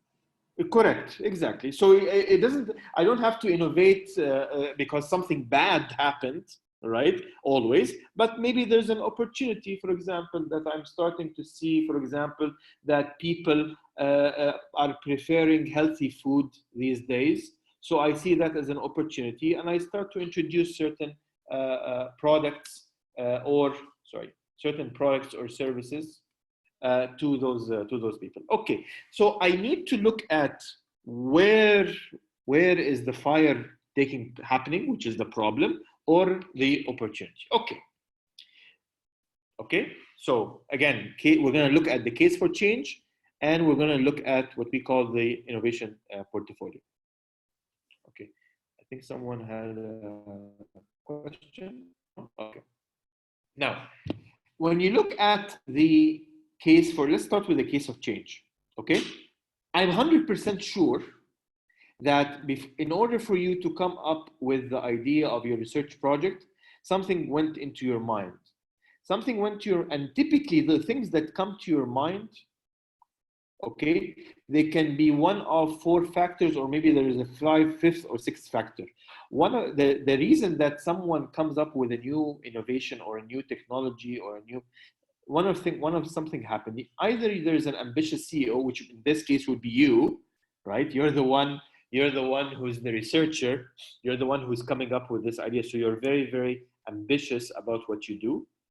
Maybe there's some kind of a changing environment. Is there something economically changing around us that prompted you to come up with this research project? Is there something political? Is there something social?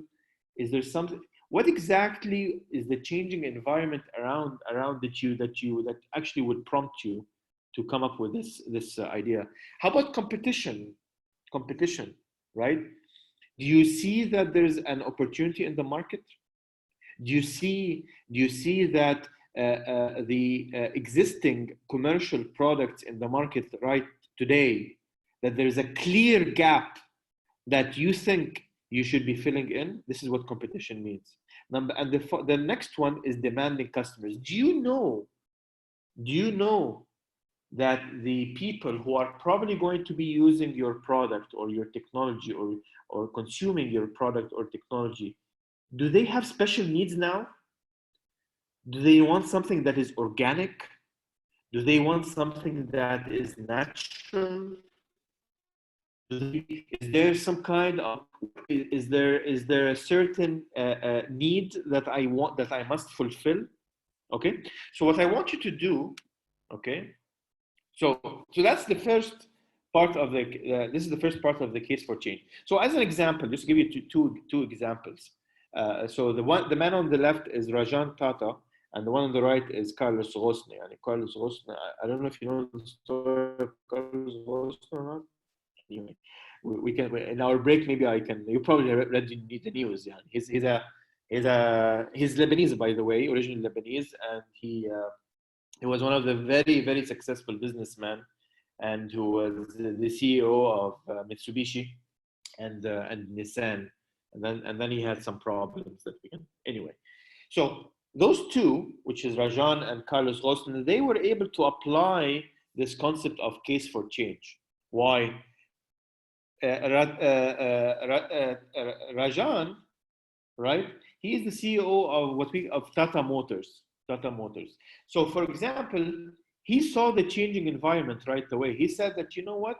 The people in India, who are the family of four, this is how they move. This is how they do their transportation.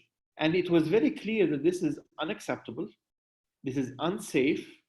And this is a case for change for him as a company. And what did he do? He decided to produce a car, which was for only $2,500, and it was able to seat 4 people. Okay, so this was the problem. This was the changing environment. This was the customer demand was very clear that they need to have something that is safe, and therefore he produced this car. Another example, Carlos Ghosn.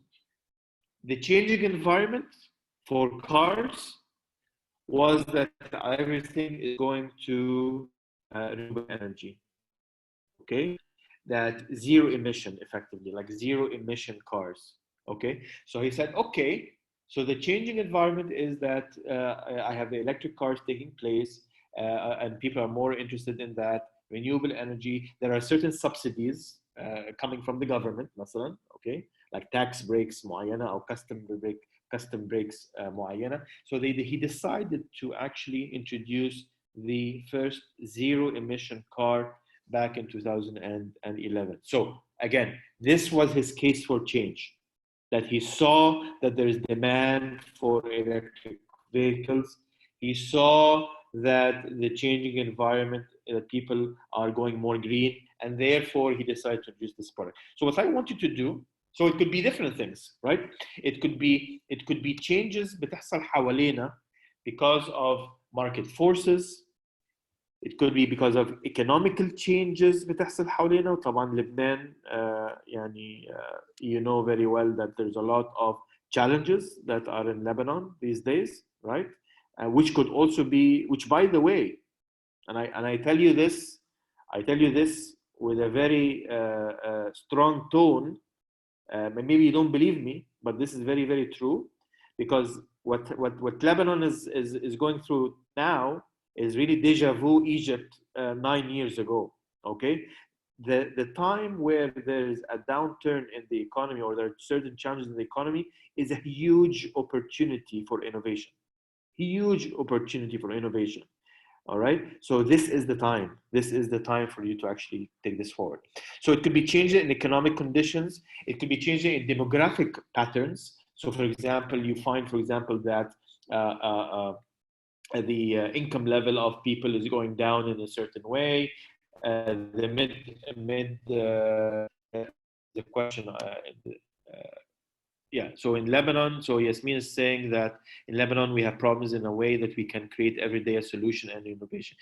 Okay, we'll talk about that, Yasmin, in a second. Okay, but I'm saying that all I'm saying is that at the time of challenges, right, a lot of opportunities can come to place. And the person, I'll tell you this, you know, 4 years from now, 3 to 4 years from now, when things turn back to normal and things pick up in a proper way economically for Lebanon, the people who have invested the proper time over the next couple of years would be in the best position to actually be successful once the economy is back on its legs. Okay, so again, these are all different physical environment, pollution issues, environmental trends. So these are all what we call environmental changes that are happening around us, which each one of them can be a source for driving innovation in a certain way. So what I want you to do right now, is that I want you to write down what are the things that prompted, what were the things that were the drivers to the kind of research idea and the kind of project idea that you introduced to Beritech. I want you to put from a scale of low to high, what kind of changing environment, was the changing environment, did it play a strong role or a weak role in what you introduced as an idea for your project? How about competition? Did you see that there's a clear market gap and opportunity, right? That you decided to, that's why you decided to choose this research project, or no, from a low to high? How about customers? Do you really see that Lebanese or regional citizens or companies, that they need certain characteristics about certain products and services, and therefore you decided to introduce this product in the market, or not? Like, I know, for example, that, you know, the company that you know, that does the starter cultures for cheese and everything, they said that, you know, while we're having certain economical challenges in Lebanon, which makes it difficult to import certain products from outside, and therefore this is an opportunity and a case for change, that I will be producing these elements locally, which is these starter cultures. This is an example. So I want you to take exactly 2 minutes. I want you to write down what were the reasons for your case for change. Okay, case for change. And I want you to write down next to it the reason. Okay, so take 2 minutes. We'll have a very quick discussion, and then we're going to go straight into our first break. Okay, yeah. Does everybody understand what we're going to do? Any questions? Okay, yeah. 2 minutes. 120 seconds. Go. And let's have a quick discussion afterwards.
All right.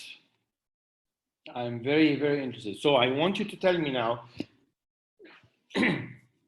I want you to tell me in exactly 30 seconds your project.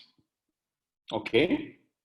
What is your project? Very quickly. And then what do you think was the case of change for you? What was your case of change? What were the drivers, the innovation drivers that made you consider working on this project? Was it due to changing environments, and what were they? Were they because of a clear market gap, because of the lack of competition in certain areas? Or was it because of demanding customers? You saw that people wanted certain things in a different way? Or is there another innovation driver, another case for change for you? Okay, so let me pick some of you to let's go to someone who has not spoken a lot so far, but I'm sure that she has some amazing ideas. Rita, can you hear me? Put your mic on and tell me, Rita, your project and what kind of drivers, innovation drivers, you think you took into account. So the driver, it's waste valorization and waste of the crisis and more awareness and demand of healthy product. Good. And for the customers' demands, it's there's increased demand on healthy products with antioxidant properties. Very good. Very good. And you see that there is an opportunity in the market? Yes, because the product that has been produced, no one has ever created it before. Excellent, excellent, excellent. Thank you so much. Please put your mic on mute again. Let's go to another one who has been very quiet, but I'm sure she has fantastic idea. Noor Azzuddin.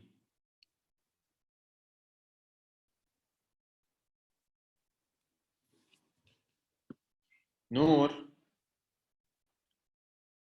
No? Okay, let's go to Ana Maria. Hello. Hi. Hi. Actually, I am in the same team of Rita. Okay. So yes, it's a natural product produced to. Other innovation drivers? Any other innovation drivers you felt that really helped you come up with the idea of this project? Maybe because of the high demand for natural products these days. Yes. And organic products. Excellent, excellent, excellent. Very good, very good. Okay. طيب, let's go to Ziad. Ziad.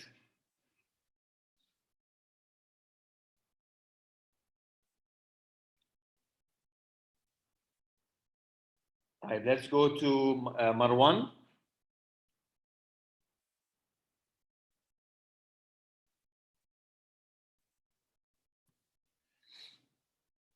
يلا مروان.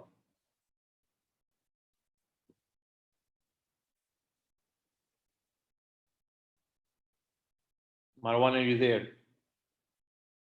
Hi, we're on the same team with Professor Juan. Okay, excellent. Hello, do you hear me? I hear you. So the case for change is from the electricity status in Lebanon. There's a lot of deficiency, the high CO2 emissions, and we were thinking if we could innovate something to lower energy demand in houses, to lower the energy consumption. Hello? Yes, I hear you. Hello? I hear you well. Hello? I hear you. Okay. I couldn't hear you. So this is the idea behind what we were working about. Okay. Introducing phase change materials could reduce energy demand in houses Okay. in a sustainable way. Okay. And hence CO2 emissions in the Lebanese Excellent. electricity sector. Excellent. Very good. Okay. Thank you very much. Okay. So what I want to do is that I want to leave you with this slide. Okay. And Tala, if you can just maybe text me now and let me confirm this for me. I sent you the slides. I think that you might, if you probably have emailed it to everyone. So you all have these slides with you. What we're going to do now is we're going to Mohab, sorry, Yes. 1 second. I added it in the Google Drive link that is shared with everyone in the shared document. So I'll send the link now. Excellent. Thank you, Tala, very much. So let me just do a very quick 20-second recap of what we have done so far, okay? And then we go straight to a break. We have been able to identify the different elements that I need to take into account in my project that would make my project more innovative, and what are the elements that I need to be considering to develop a successful business plan. And we said that I'm going to be using what I call the business opportunity map, correct? So business opportunity map has all these nice and lovely elements that we extracted together. These are the elements that I need to always keep into account in my project so that it's successful. So that's the first thing that I want we got out of this first session. The second part, and I want you to actually continue to do that even in this small 10-15 minute break, if you will, that you should always make sure that you have a very strong, compelling reason for making this project, for doing this project, okay? Which we call the case for change, okay? And the case for change, you have to, and we're going to do that in your pitch, by the way. The case for change could be because there's a changing environment, because of a clear opportunity in the market, or because customers are becoming more demanding. And so I'm going to leave this slide on right now. We're going to take, let's say, a 15-minute break. Okay, let me just check my my chat. Okay, thank you, Tala, very much. So Tala says that she added the PowerPoint presentation to the shared Google Drive document. Excellent. I'm going to keep this slide for you to see anyway. Okay, and we are going to take a very short break, and we're going to start at 10:45. Sorry, I mean 11:45 in Beirut. Okay, 11:45. بس 11:45 أمريكاني ها مش مصري أو لبناني يعني ها يعني 11:45 sharp. We're going to start. So after 13 minutes. All right, guys. Thank you.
Sorry, can you hear me?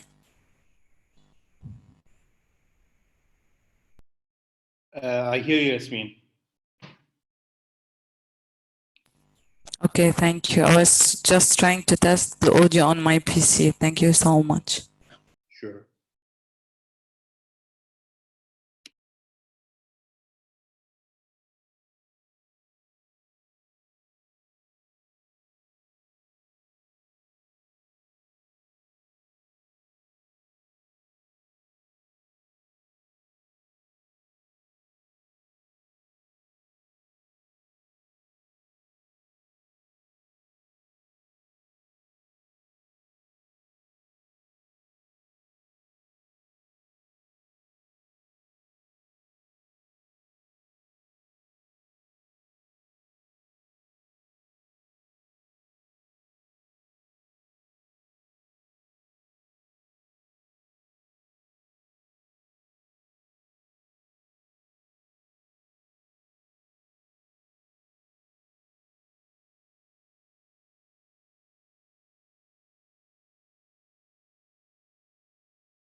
Okay.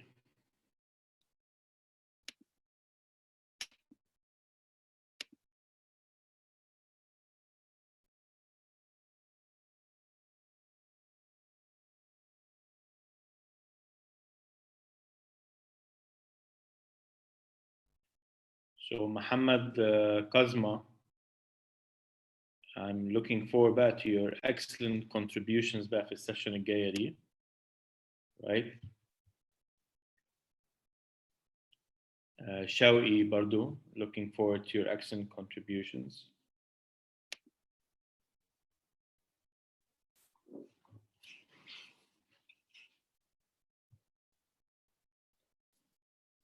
So there are 5 new messages. I'm just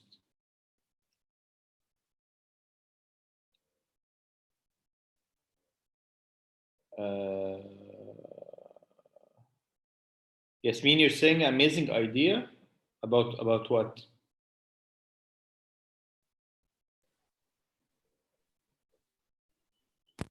Sorry, Ahmad was telling me thanks a lot for joining them, following them on Facebook. That's why I told them it's an amazing idea, their startup. It was for Ahmad. Okay. Ahmad Barazi. Nice. All right.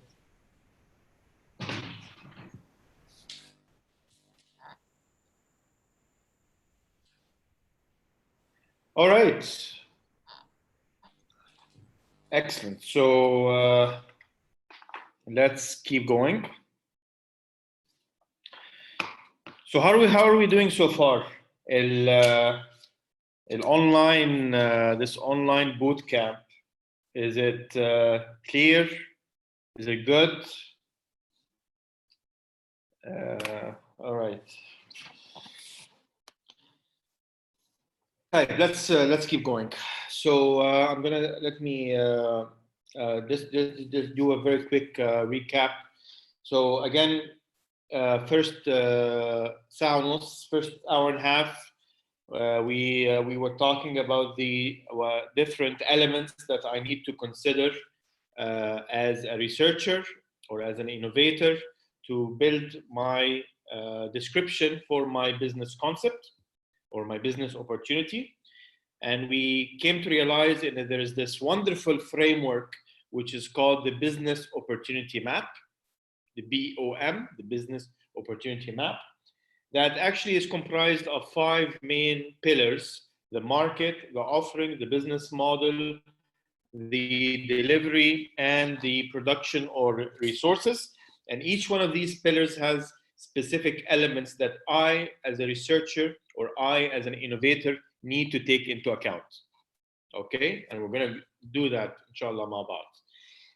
And the second thing that I wanted to validate before to go to the break is that you have a strong case for change that you understand, and you'd be able to showcase, because that's really what any kind of investor or any kind of judge wants to see in your project: the case for change. What was really the driver and a compelling reason for you to actually introduce your project, to work on your project first of all, and then later on to introduce it in the market. Okay, so we talked about that before the break. Okay, so what I want to do now, let me just share my screen again. Let me share my screen again. Is 1 second. Okay. Now, so I want you to do this exercise very well. This is very important, guys. Very important to identify why you have picked this research project and what's the drive. And so from a low to high rating, and right next to it, why. Excellent. Now, the next thing that I also would like you to do, okay, and mind you that this is used mostly for companies, but I think this is an important exercise for you. I want you to tell me from your perspective, do you believe that the kind of research project that you are working on is going to be top, or what kind of characteristics would be related to the kind of research project that you want to introduce? Are you really looking at introducing this technology locally or regionally? Do you believe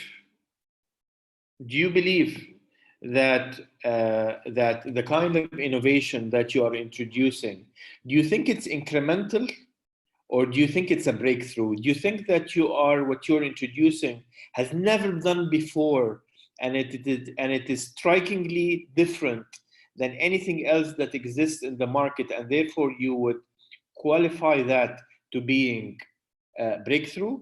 Or is it an important addition to something that is already existing, and therefore I consider it as being incremental? Okay, and just let me know, your thoughts about, is this something that you think would require a small investment or a big investment? I know that this can be a little bit premature because we're still going to do the financial part later on, but I want you just to think about that. Just what's your gut feeling, because this kind of gut feeling is very important for any person or for any entrepreneur, is to have this gut feeling that, you know what, I think this project is doable. I think this project, I think this project, I have the sufficient resources to get it done, even if you did not do the proper calculation.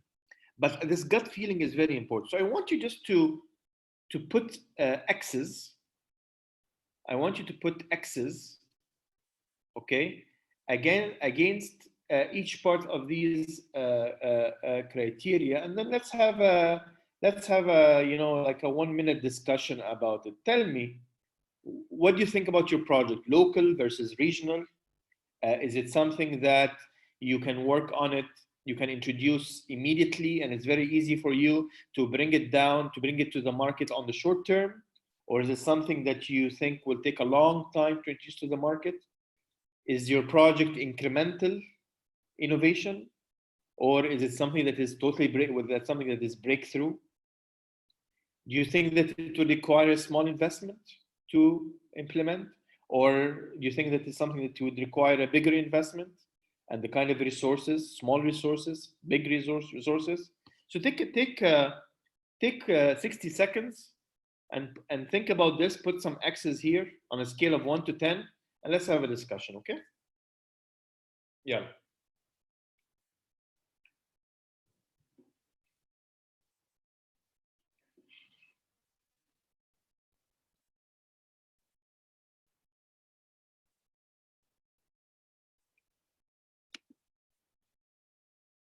So I want Anna Maria to be on fire. She needs to be on fire. So is Salam Eid. Salam Eid, he's the PCM guy. Salam Eid is the PCM guy. I want him to be on fire too. Shawi, Renee, and Mark. Those are the quiet ones. So I'm gonna start picking on them. Okay.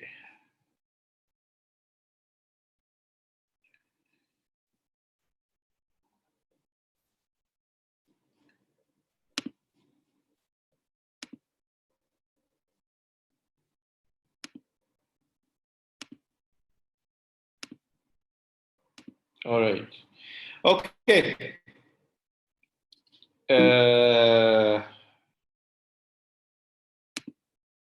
Oops. Okay. Type. Who wants to go first? Let me know. Who wants to go first? Yalla, okay, Salam Eid. Yalla, salam. Let's go. Okay, as for the first point, our project, hello, is firstly it will be local and then regional. It's a long-term strategy. We think we have a breakthrough in the Lebanese market. It's a moderate investment. It's existing in Europe and US and other Yes. countries. Yes. Okay. As per the last one, can you give me a clear idea about? It's okay. It's okay. It's okay. But I thought that you would consider this as more of a short-term, more short-term than long-term, Salam, because including these kind of PCM materials, right, is not a very difficult thing to do, because you can basically introduce it fairly easy in the different cavities of the concrete. Don't you think? Yeah, no, I thought that it was about the investment. Yes, Okay. it's short-term project. Yes, it's very short. Very short term. It could be introduced very easily in production, the construction materials. Very good. No Very problem. good. Yeah. Very good. Thank you so much. Please go back to mute again. Let's go to Ahmed.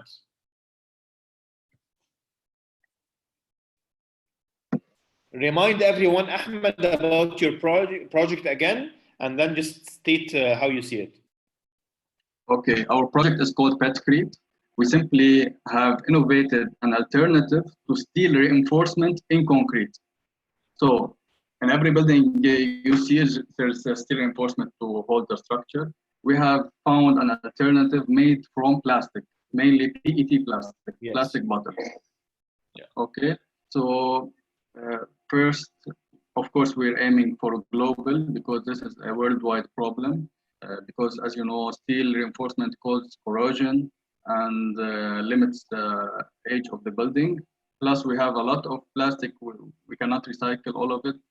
So we need to find a real purpose instead of throwing them away in the oceans.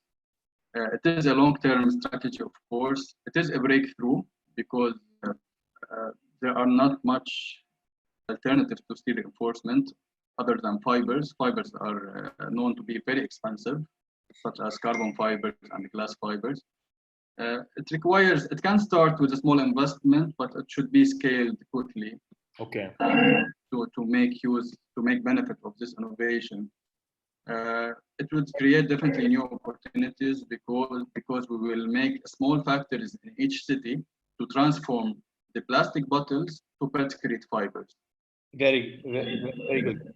Okay, and I didn't understand the last one, near core. The last one, by the way, this is just for everyone, Yani.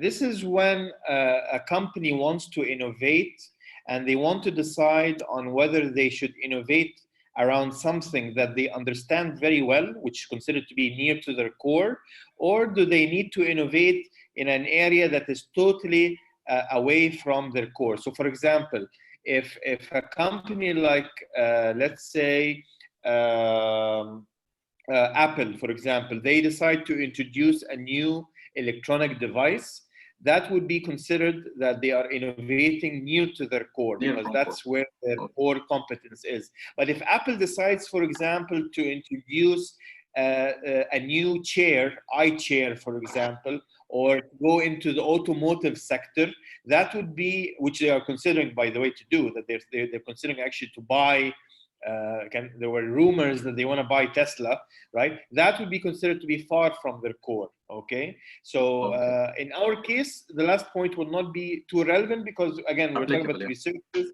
Yes, and it will be unique to their core.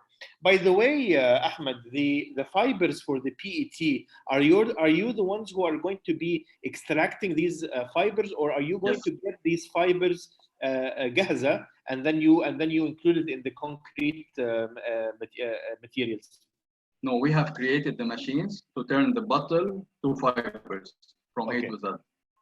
Thank you and very we've much. done it. We've tested it in AUB labs. We validated our idea.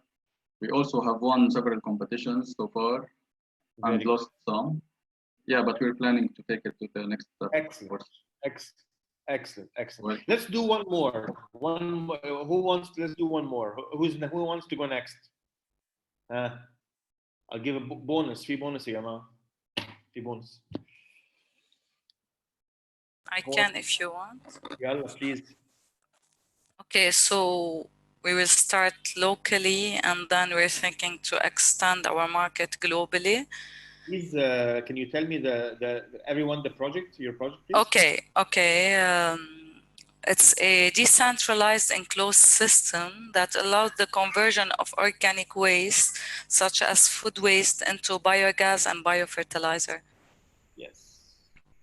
Okay, so we will start locally and then we're thinking first for sure to extend our market globally. It's a short term for the beginning, but for sure to scale, we need to work on the long term. But it has a long-term impact on the environment mainly. And for sure it's incremental. It needs at the beginning a small investment, and then we need for sure in order to produce more units and disseminate the product, we will need a bigger investment. But on a globe, in general, it's a moderate investment if we need to qualify it. It will create for sure new opportunities. It's not existing in Lebanon. It's not an existing in Lebanon, but it's existing globally, but not in the same production line. We are characterized by our complete green line production. And if we think to expand our market, we're thinking near the core, to invent near the core of our expertise. Yasmin, thank you very much. I actually have two questions for you. I might as well ask them now. You mentioned that the organic material that you're going to be using will be coming from food, correct? We're not using organic material. We're converting food waste into biogas, a natural gas, and a biofertilizer that could be used as a substitute to organic fertilizer. My question to you is, have you considered other type of bio waste, such as wood and paper? Yes, for sure.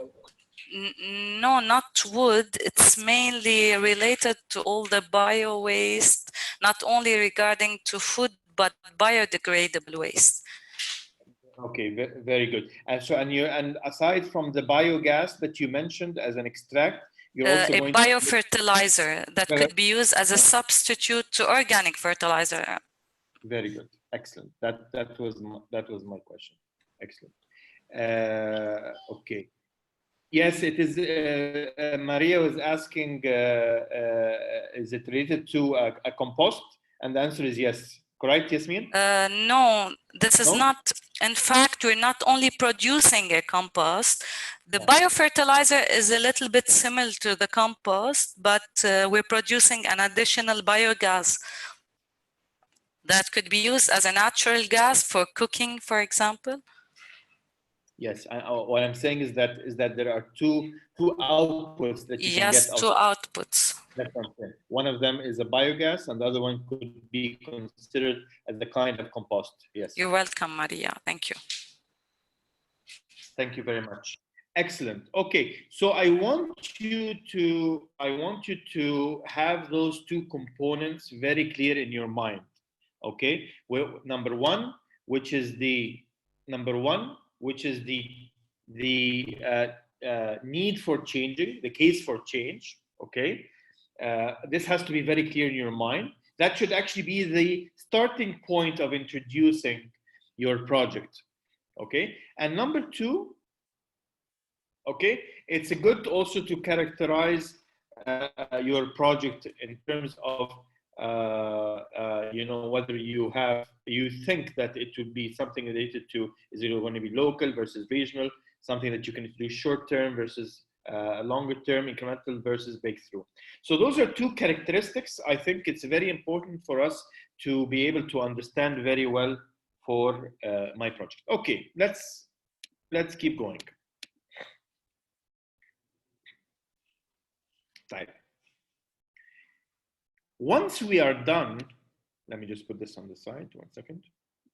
Once we are done with the setup phase, which is understanding the case for change and trying to characterize the type of opportunity that I want to introduce, now it's time for me to go to the second, third, and fourth stage of my innovation pipeline. And those are the diverge, connect, and converge stages. These are the stages where you actually conceptualize and strengthen your definition of the technology that you have and defining it as a business opportunity in a better way. Okay, so the first step here, which is called the diverge, this is the part where we talk about the different remember the stars that I was talking to you about earlier, you know, that you connect between the different stars. This is where you come up with the different stars from different opportunities, right? So having a very good understanding of who is your competition, understanding what kind of changing needs that the consumers would have, and having very good understanding of what we call trends. And we're going to talk about that actually. And the trends we're going to see later on can either be technology trends, non-technology trends, or behavioral trends, okay? Whether you're talking about tech, non-tech, or behavioral trends, they can be a source. They can be a source for innovation for the project that you have in hand. Okay, so you come up with we're going to do this together. We're going to come up with a lot of opportunities from here, and then and a lot of dots, a lot of stars. These stars are going to be categorized across the 5 main pillars of the business opportunity map. And then what we're going to do is that we're going to start connecting between the different stars across different pillars. Okay, so that's what I want to. Why am I doing this? And why am I doing through this exercise? Because I want to take this simple technology that I was able to describe to Beratech and to put around it a lot of business elements around that have to do with these pillars, that have to do with the market, that have to do with the offering description, that have to do with the business model, how I'm going to deliver, and defining the resources that I would need for my project. And by doing that, I would be able to have a comprehensive description for my business opportunity, for my business case. Okay, that's what I want to do. Okay. Let's just make sure that I understand this very well. Okay. I want to write down in the chat button. Do you see this product? Can you tell me what is this product and what's so special about this product? What is this product? What's so special about it?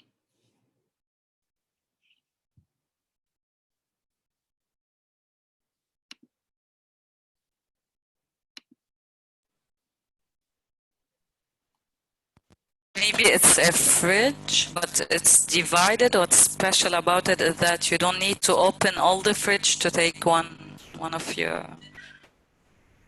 Okay, excellent. So if I read your comments, excellent. So it's a fridge. Good guess. It's a section fridge. It's a segmented fridge. صح? It has different compartments. Correct. It has multiple doors, different sections. It can, Heba is saying something really, really cool. Heba is saying that every section, I can control the temperature in different ways, which means that I can have different types of food that need to have different temperatures. Okay. And Ayman is saying something really, really cool also. He's saying that instead of me having a small amount of food in my fridge, which means that I have to turn on my whole fridge for a very small amount of food, I can actually control which sections I can actually turn on and which one to turn off. And therefore, this can be good for energy efficiency. Very good. So what you will end up here Okay, so Emilio, you say complementary items for one end product. Okay, the complementary products, which are the ones inside, probably. And I have one additional thing. I think the change of colors of the compartment. I don't know if this is another indicator.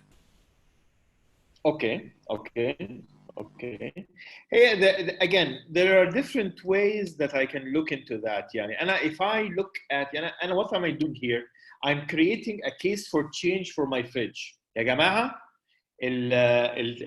الثلاجة أو the fridge, I want to change how it looks like. Why? Because I have a case for change. What is the case for change? I'm having problems with energy. I'm having issues with privacy. My needs are privacy, because because my worst nightmare, okay, I don't know about you, but I love my Nutella. My worst nightmare is to wake in the morning, open the fridge, and then find my Nutella is gone. Someone ate my Nutella.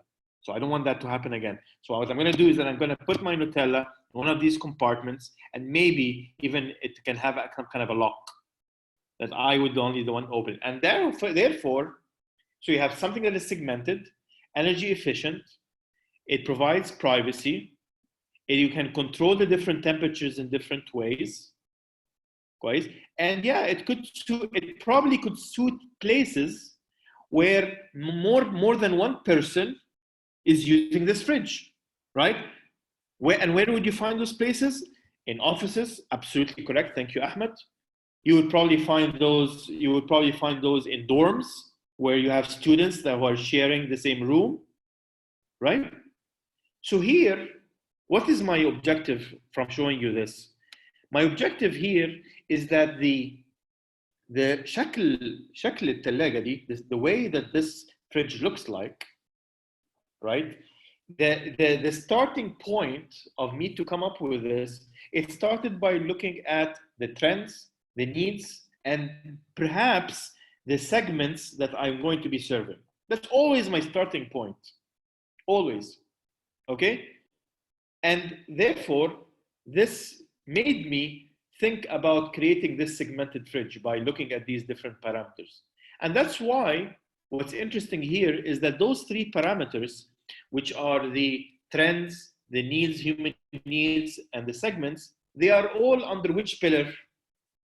Which pillar in the business opportunity map you think would include all these different elements that I need to always start from?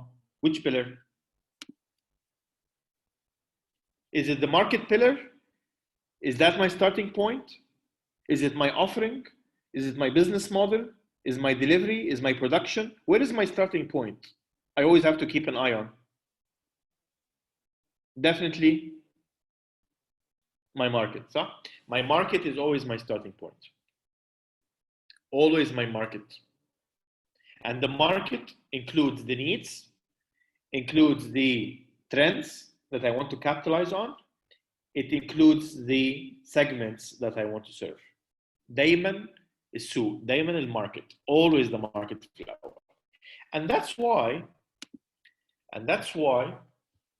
when we look at the 5 pillars of innovation, the ones that you have to be using to conceptualize your opportunity, okay, we always start from the market. We go to the market, and then perhaps the offering, the business model, and then the delivery and the production. Okay, where usually when I try to introduce a new business opportunity, whether I'm a startup, an SME, or a big organization, I do that for one of 2 reasons. Well, actually, I do it for one reason, which is to make money. I mean that's the reason why companies actually exist, is to make profit. If you're not making profit as a business, then you're not a for-profit business anymore. Okay, so to make profit, you have one of 2 options. Either you increase your revenues, you increase your sales, or you cut your cost. Well, those are the 2 ways that you can increase your bottom line, increase your profits. Okay, so any kind of innovation that you are trying to introduce using your technology should actually do one of those two.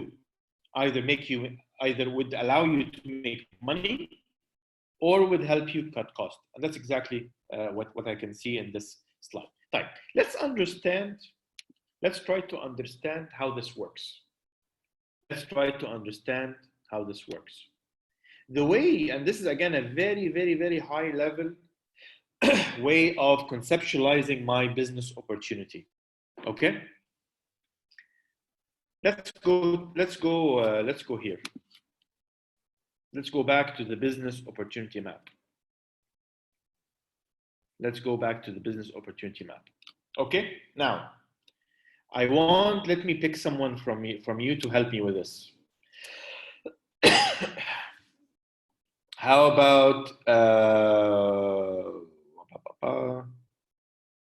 about Mark? Mark, can you turn on your mic and be with me on this exercise? Hi. Hi, Mark. Mark, have you heard of the Happy Meal by McDonald's? Yeah, so far. So far, okay. So is it a successful concept or is it an unsuccessful concept? I guess for a certain market, for families or for youngster and kids. Yes, for kids is successful or not successful? Yeah, sure. Successful. Okay. Now let us go through this business opportunity map together, and let's see why was the Happy Meal a successful concept. Okay. Let's start as we agreed with the market. Who is the segment that we're going to be focusing on? Who is the segment? Yes. Fast food consumers, mainly kids. Kids, okay. So the segment probably I'm going to be focusing on is the kids, okay? Yeah. Okay, in the offering, what is the actual offering itself? The offering, well, I really do not remember, but I guess something like a mixture of burger and potato with, a combo. An interesting, an appealing combo. Very good guess. It's indeed, it's a small burger, it's fries, and there's a small drink. Okay. Yeah. Are there any complementary products that are introduced in the Happy Meal? Toys? Is it the combo with the toy? Absolutely. So my complementary product, you see it here. My complementary product is my toy. Okay. Now let me ask you a question, Mark. Can I, as McDonald's, introduce a toy that takes the shape of a Mickey Mouse? No. Why? Yes. Why not? You would be shooting your leg by yourself. You would put something related to McDonald's, maybe. Okay. The clown, the character, maybe. It's definitely better than Mickey Mouse. Okay. But if I want to do it if I want to do it another character that is very, very popular with the kids, that would make... Yeah, sure. Clustering to another giant would be a good idea. Exactly. In that case, you need to partner, and this is where I go down to the business model. I need to partner with another entity, such as Disney, for example, so that I'm able to introduce this character as part of my Happy Meal, correct? Yeah, definitely. And then my delivery channels probably will not change a lot, right? Because I'm using the same outlets as I have. How about the packaging? Am I going to do something differently in the packaging? You mean as a branding or as a shape? You know how the Happy Meal looks like, the box of the Happy Meal? Something like a carton pack, right? Yes. It's a very nice carton box. It's very, very colorful. The handle is in the shape of the M of McDonald's. I would do something eco-friendly, maybe, if I want to add. Yes, possible. And it allows children to actually play like a small puzzle around the package walls. Okay. Thank you very much. So it's a small box with a wide experience. Yes. Yes. The point that I'm trying to make here is that in order for this Happy Meal to become a successful business concept, which is what I want to do for all your projects, right? I had to go through the different elements along the 5 main pillars that we have been discussing. So I talked about the segment in the market. I talked about the product and the complementary offering in the offering. I talked about the partnerships that I need to do in the business model. I talked about the way that I'm going to be delivering this concept to the families or to the kids. And I talked about any packaging elements that I need to include as part of my production. All those together, combined, were creating for me this successful business concept, which is called the Happy Meal. Okay, time. Let's take another example. Let's take another example. If I take the case of, let's say, a company like Colgate, let's do this exercise again. So I'm going to start with the market again. Okay, and I ask myself a very simple question. I want you to type for me very quickly, what are the kind of segments that a company like Colgate can try to target? And here I'm talking about underserved segments that have not been served before. Who can Colgate serve, please? Number 1, children. Yes, Eba. Who else? Adults. Thank you. Who else?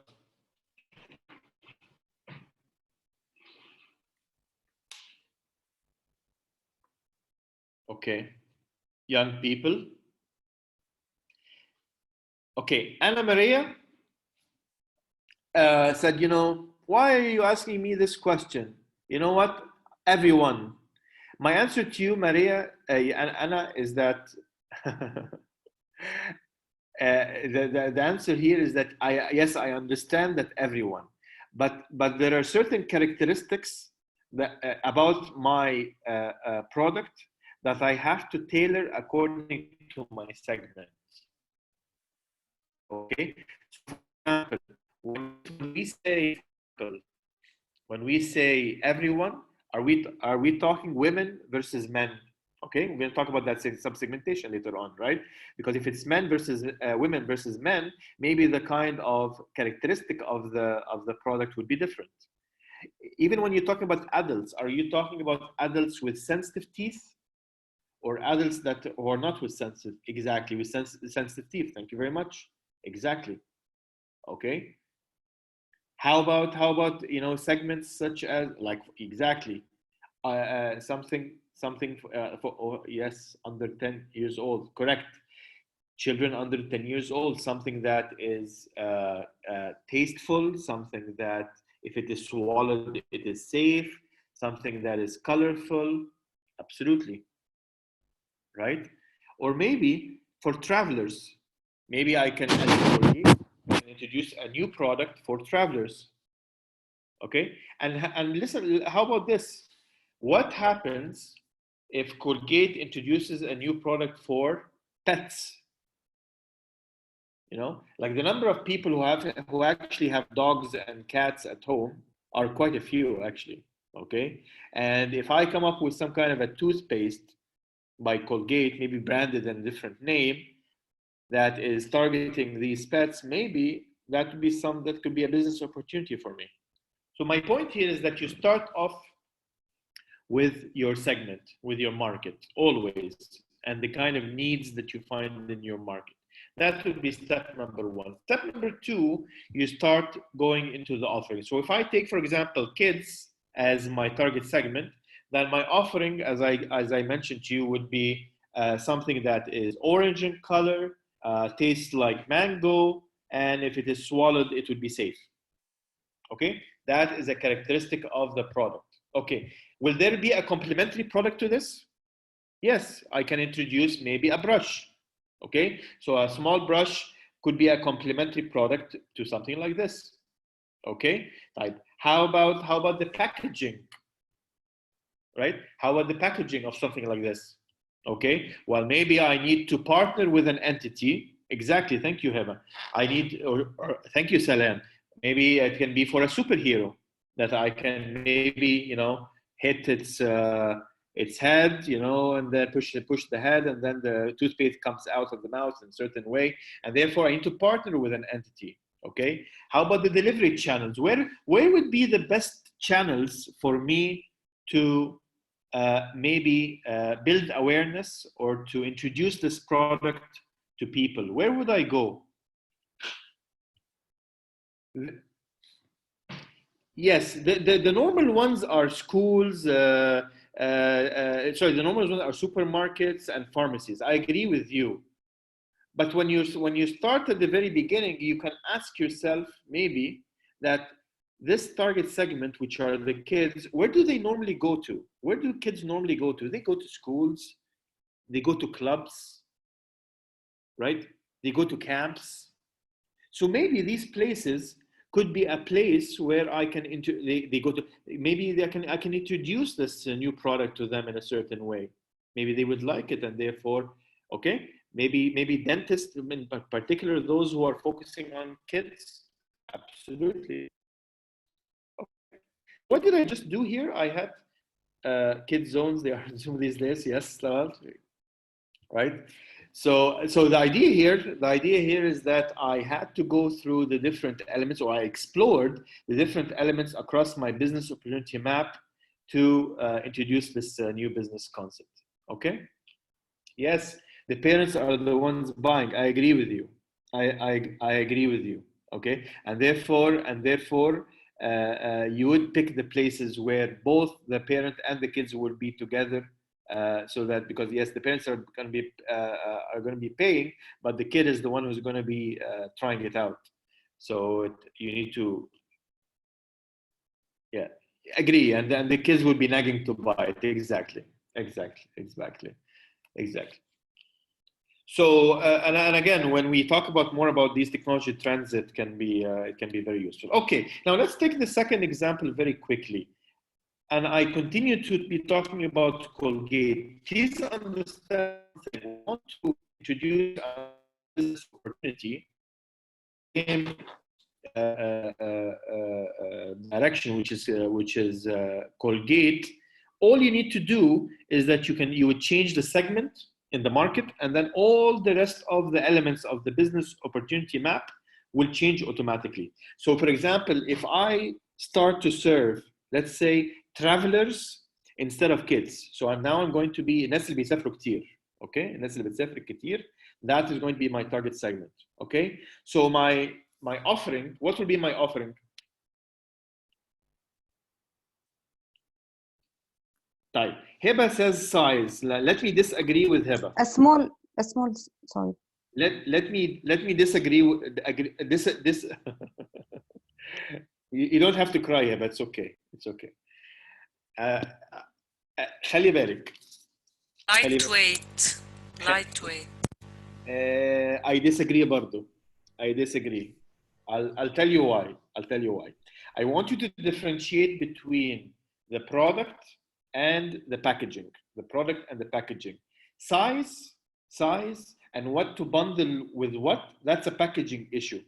Okay? The product itself is different. Right? So the product itself is so the toothpaste itself for travelers, the characteristics of it, right, should be different. For example, these are people who are on the airplane for long periods of time, on the train for long periods of time, are on the road for long periods of time. So maybe the taste of the toothpaste will be spearmint. The mint, nana, will be very, very strong, for example. Or maybe you can create not a toothpaste, maybe it's some kind of a gum altogether, gum.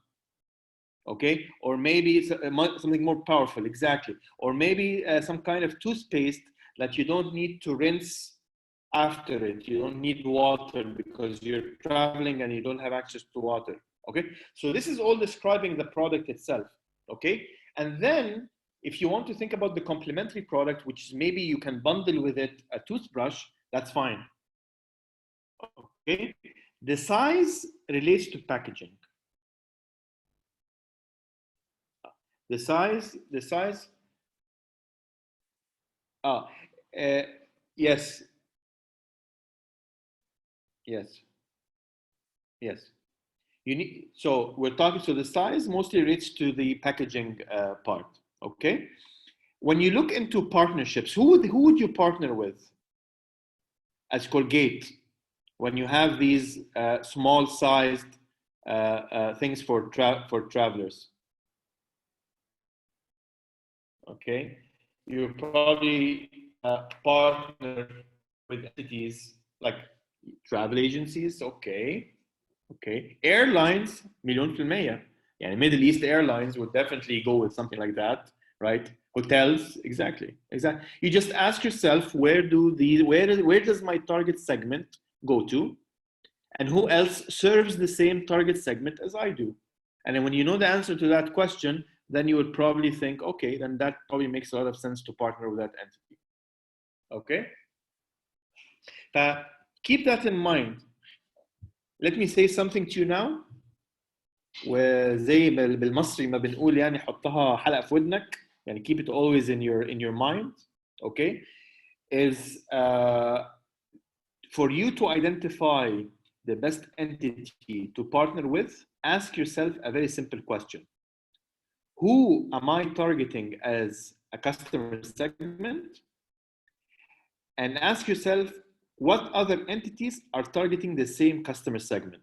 This happened, by the way, for Apple and for Nike. Apple is focusing on youth. Who else is focusing on youth? Nike. Okay, then maybe a partnership together would make sense. Same thing here. Colgate is targeting travelers. Who else is targeting travelers? Airlines, hotels. Okay, then maybe the partnership here makes sense. Let me ask you this question. This is a very difficult question, and let's see who's going to get the big star. Here, in the case of Colgate, Colgate is targeting children, correct?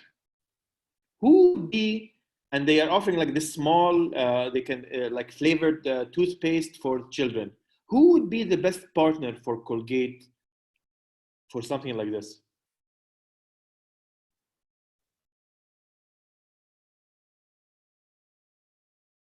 Who would be the best partner? Disney, yes, I agree with you, but when it comes to the characters and everything, yes.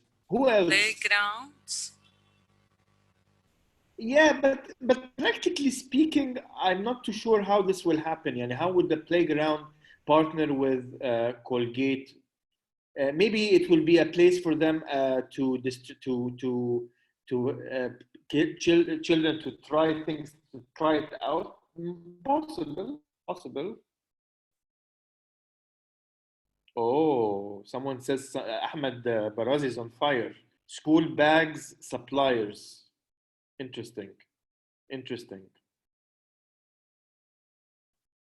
I thought that you guys were going to tell me something that we talked about it a few minutes ago. Wasn't there a company a few minutes ago who was also targeting kids? Just a couple of slides back. Yes, Salam, McDonald's. Now, if I, as Colgate, partner with McDonald's, how is the model? How is the model going to look like? What am I going to do in the Happy Meal?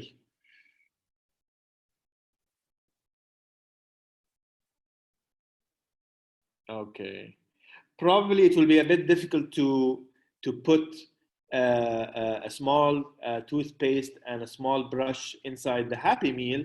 But what if I decide to, as Colgate, introduce a small gum that children can chew, and that gum can help, has a certain percentage of fluoride in it, so it helps, the children to clean their teeth after they eat. So imagine that inside each Happy Meal, there's a small gum that is wrapped, so that when the kid actually finishes his meal or her meal, she can use that gum. Maybe.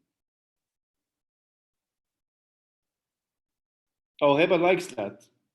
But Heba, we're going to do an agreement, Heba.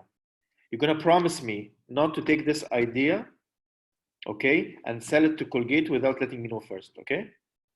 I'm going to take your word for it. Okay, and if I hear that you've done, I'll be very disappointed. Okay. Okay. All right. We're gonna do a contract. We're gonna do a contract. Okay. Excellent. So you get the idea. The idea here is that I had, in order to create a successful business concept, I had to go through the different elements of my business opportunity map.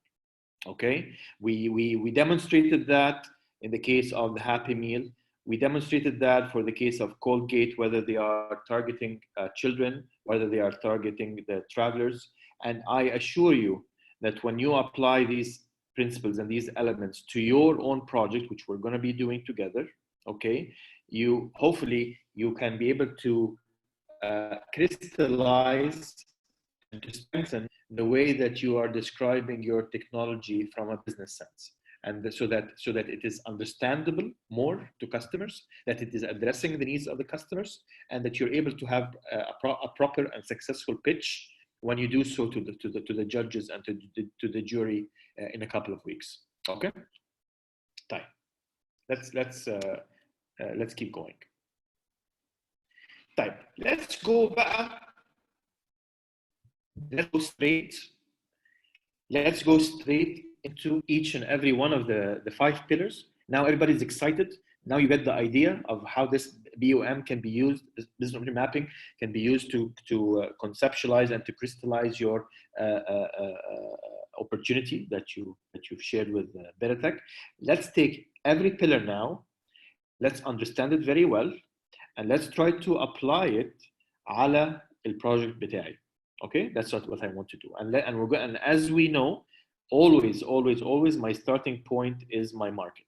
Okay, now if you look at the market, there are 3 main elements that I want you to understand, and I would like you to apply to your project. Okay, element number 1 is called the trends. Element number 2 is called segments or segmentation. Element number 3 is called the value chains. Okay, let's actually take each one of these elements and try to understand what it is, and apply and or validate. So apply/validate my project على كل element من دول. Okay, trends. You can think about them that there are 3 types of trends. It could be a technological trend, or it can be a non-technological trend, or it could be a behavioral trend. Okay. Now I want to ask you this question. I want you to write them down. Okay, in the chat menu. Okay, I want you to write for me what kind of technological trends do you believe are growing over the past while and will continue to grow going forward? What kind of technological trends are changing how certain products are functioning, or the characteristics of the products?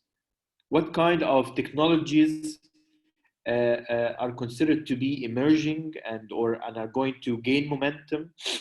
So artificial intelligence, so for sure, e-tech, yes, robots. What else? Keep going, guys, please. What else?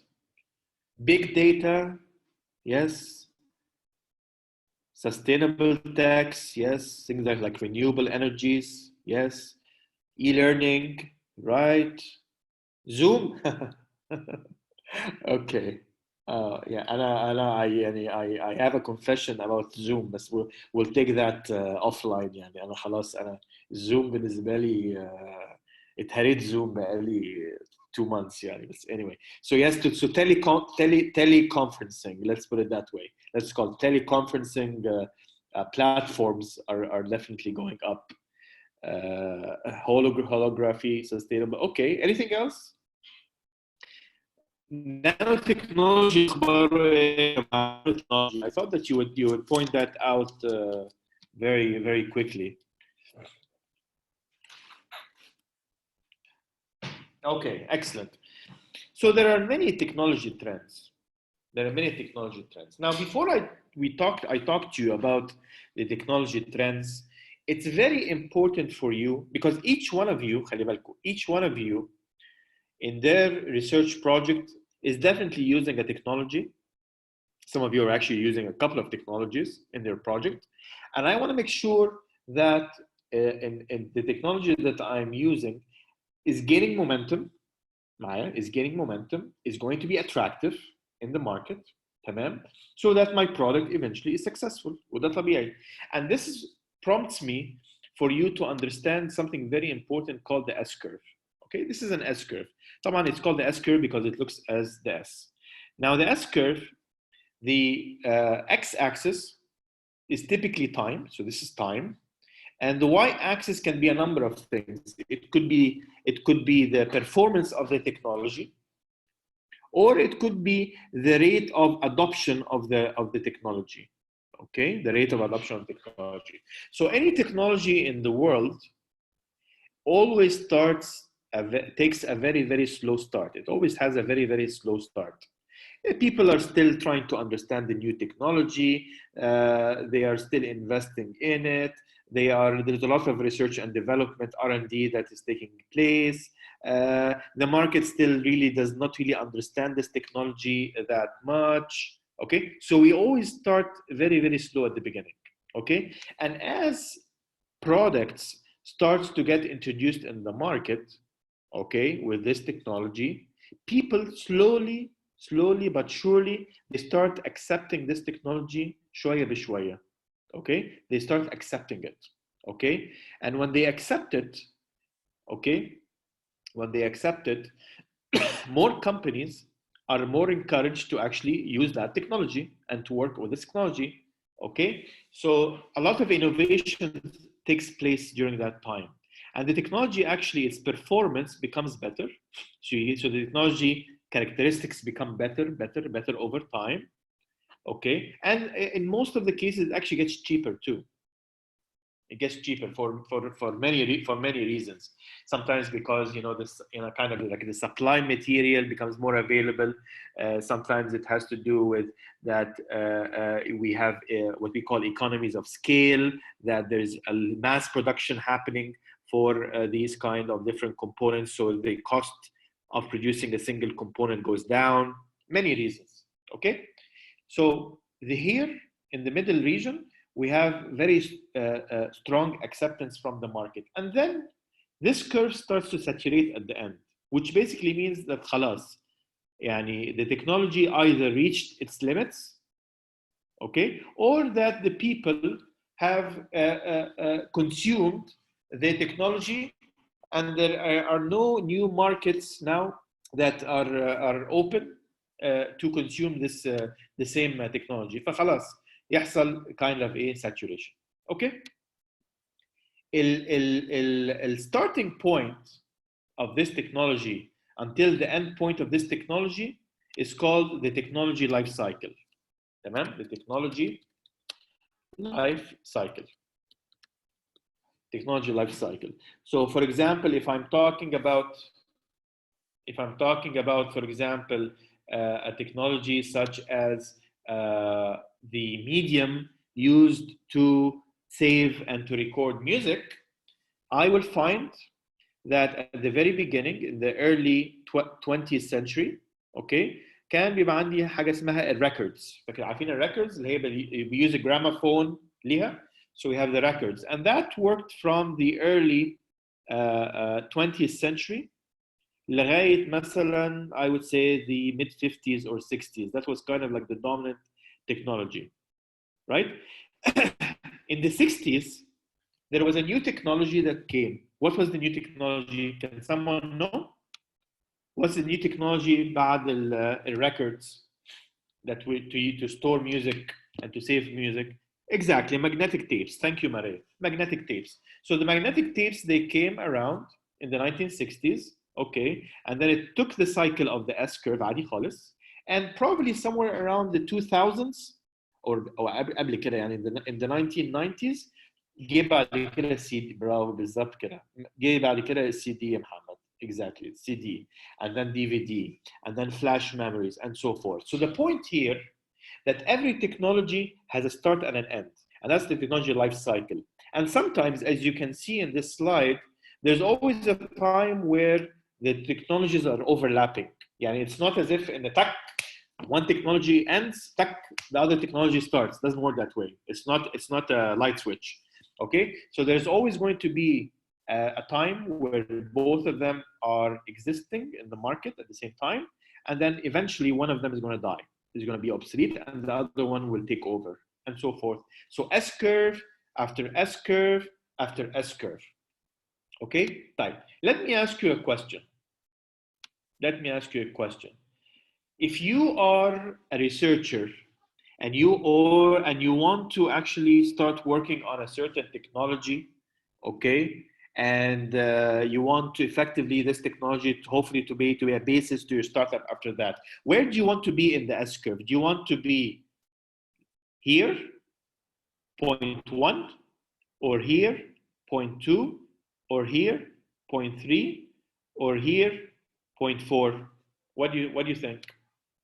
Can you write down your numbers? 1, 2, 3, or 4? What do you think? Where would you like to be?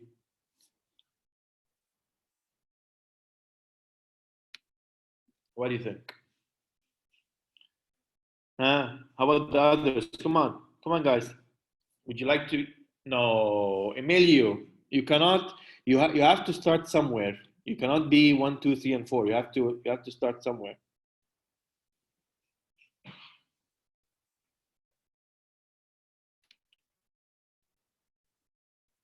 Okay.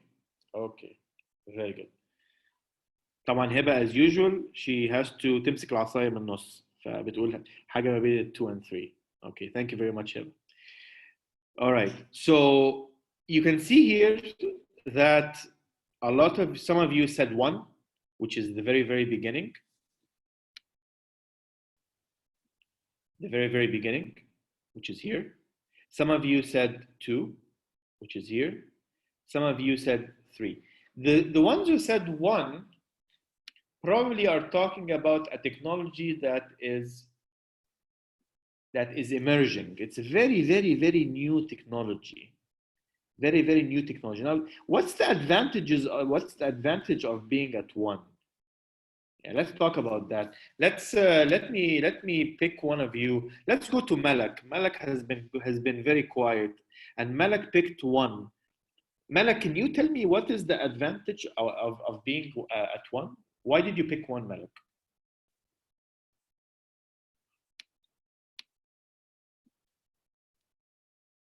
Malak?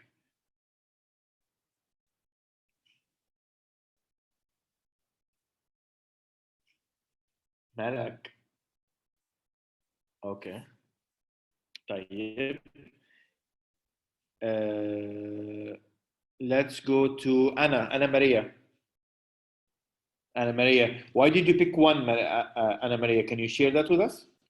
Yes, I chose 1 because I think that to be able to improve in a project, we should start from the beginning to know all the details, all the struggles that we should be confronting during our research and our work.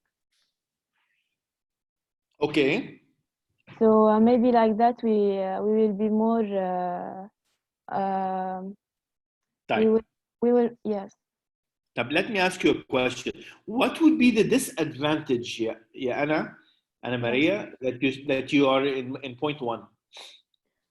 Maybe the competition. If there are any other people working on the same project, maybe they will be faster than us. So you believe that the competition is high at 0.1 or low? I think it's high because maybe it will take the longest duration during the curve, phase 1. Okay. طيب. Thank you, Anna Maria. Does anybody who chose 1 have a different opinion than Anna Maria? about point number one and some of the disadvantages of being at one? No? Okay. Type. Let's keep going. Emilio, can you tell me why did you choose point number two? Hello. So most probably point number two is where the technology already has a basis. They have mastered some kind of technical issues, and from my point of view, it's the perfect time to start using a developed technology for your own use. Okay. 5G, internet, or any kind of artificial intelligence. Think about the early stages, and then when they mastered all the defaults, all the complications they could have, phase two is when you start to use it for another use. Thank you. Thank you very much. Very good, very good. Type. Let's go to the ones who picked three, just out of curiosity. So I have Maria and I have Heba. Both of them saying somewhere between 2 and 3. Okay. Let's go to Maria. Yeah, so I picked number 3 because I think it's the point where you have stability, the most stability. And I think it's also the phase where you're the most cost effective, maybe. Okay. Okay. Very good. Let me tell you my thoughts about this. Definitely point number one, which is the very beginning of the S-curve, right? You would definitely be a pioneer for sure. You'll be the very first ones who are going to be working on a particular technology, and you will definitely have an edge in terms of being able to understand all the technical properties related to this new technology. المشكلة الوحيدة in number one is two things. أو مش وحيدة, number two things. Number one, people still don't really understand that technology very well. There's going to be a lot of trial and error. There's going to be a lot of risk from a financial and from a technical point of view at the beginning. It's a risk that is someone has to take it, right? But it's someone who has the deep pockets, زي ما بنقول who has the financial capability to take this, to offset this kind of financial risk related to the R&D at the beginning. That's number one. Number two, market acceptance here is still unknown. The market acceptance is still unknown because this is a very new technology. So it's very risky also from a market acceptance to decide point number one دي هيحصل فيها ايه. Okay. Again, I'm not saying that there's a right or wrong answer. It's just things to think about. Point number two would probably be a point where the technology is still at its beginning, but we started to understand it more, and we started to have more confidence that this would have acceptance in the market. Okay, it can still be a little bit expensive still. Maybe not very cost effective, but there is starting to see some market acceptance there, and I definitely want to be at the beginning of the curve عشان زي ما بنقول كده بركب الموجة from the very beginning, so that I can be positioned very well. More conservative people such as Heba and Maria, they say, you know what, I think it's more between 2 and 3 more, because here I would have guaranteed that market acceptance is perfect. I would have understood the technology that I want to develop very well. Probably from a cost effectiveness point of view, it will be very good. However, the one thing that you should consider here that as you move along your S-curve, competition will become higher and higher. Okay, so you need to be very careful about that. Okay, so it's a trade-off. It's whether you pick 1, 2, or 3, it's always going to be a trade-off between the risk of developing the technology, the financial risk that is associated with it, the understanding of the market acceptance. This is very important, and the degree of rivalry, competitive rivalry اللي هي القوة التنافسية الشديدة اللي في السوق will actually be quite different, because here And let me give you an example. If in Lebanon, I believe you have 2 or 3 different operators for your mobile. Okay, competition between them is very strong, but the market is very saturated, right? So that's why you will find for this particular technology, like mobile technology, you're really up here somewhere in the point number 4, مثلا. Okay, unless a very new technology, telecommunication technology, comes about, then one company can start differentiating itself than the other. Okay, so it's very important. It's very important to understand where you are. Are you at the beginning? So how do I know that? This is a tricky question. enough of the academics. You can tell me this, Adi. I won't be offended. Enough of the academics. Okay, how practically and pragmatically will I actually know whether I am presently at point 1 or 2 or 3 of a particular technology? How do I know that? Can you write down your ideas? How would I know that?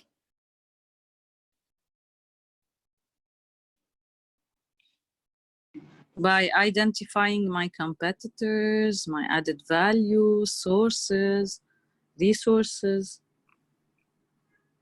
Okay.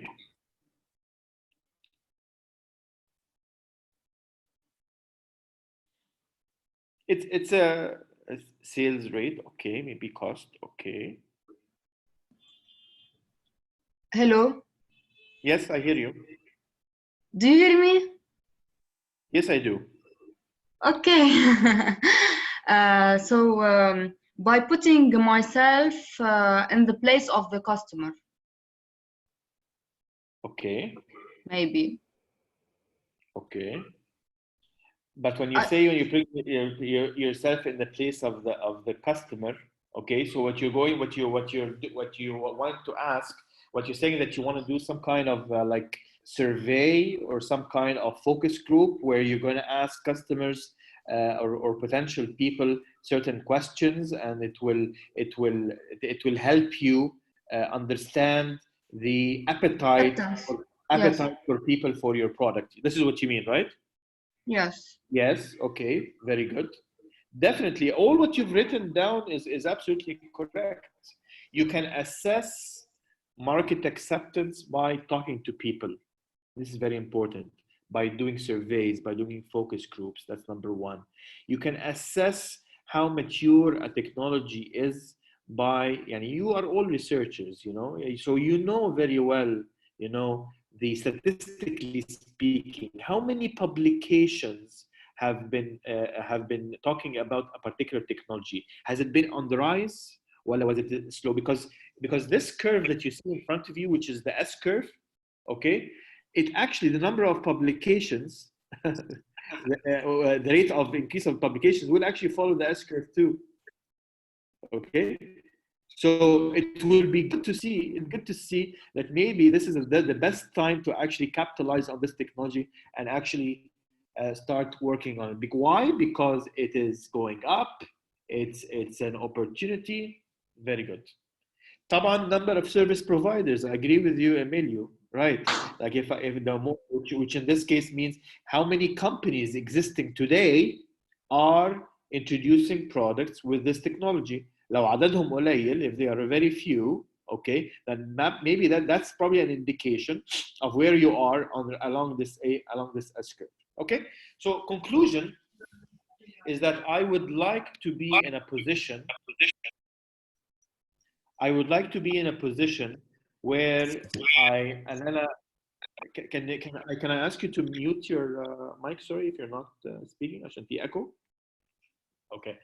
I would so here I would like to be in a position where this technology is growing, this technology has potential, and at the same time I don't want to have too many competitors, because quite honestly, if I'm an investor and you tell me, على فكرة, there is like 30 different competitors who are doing this in the Lebanese market, okay, you know what, I'll tell you, I don't feel that this is the right project to invest in.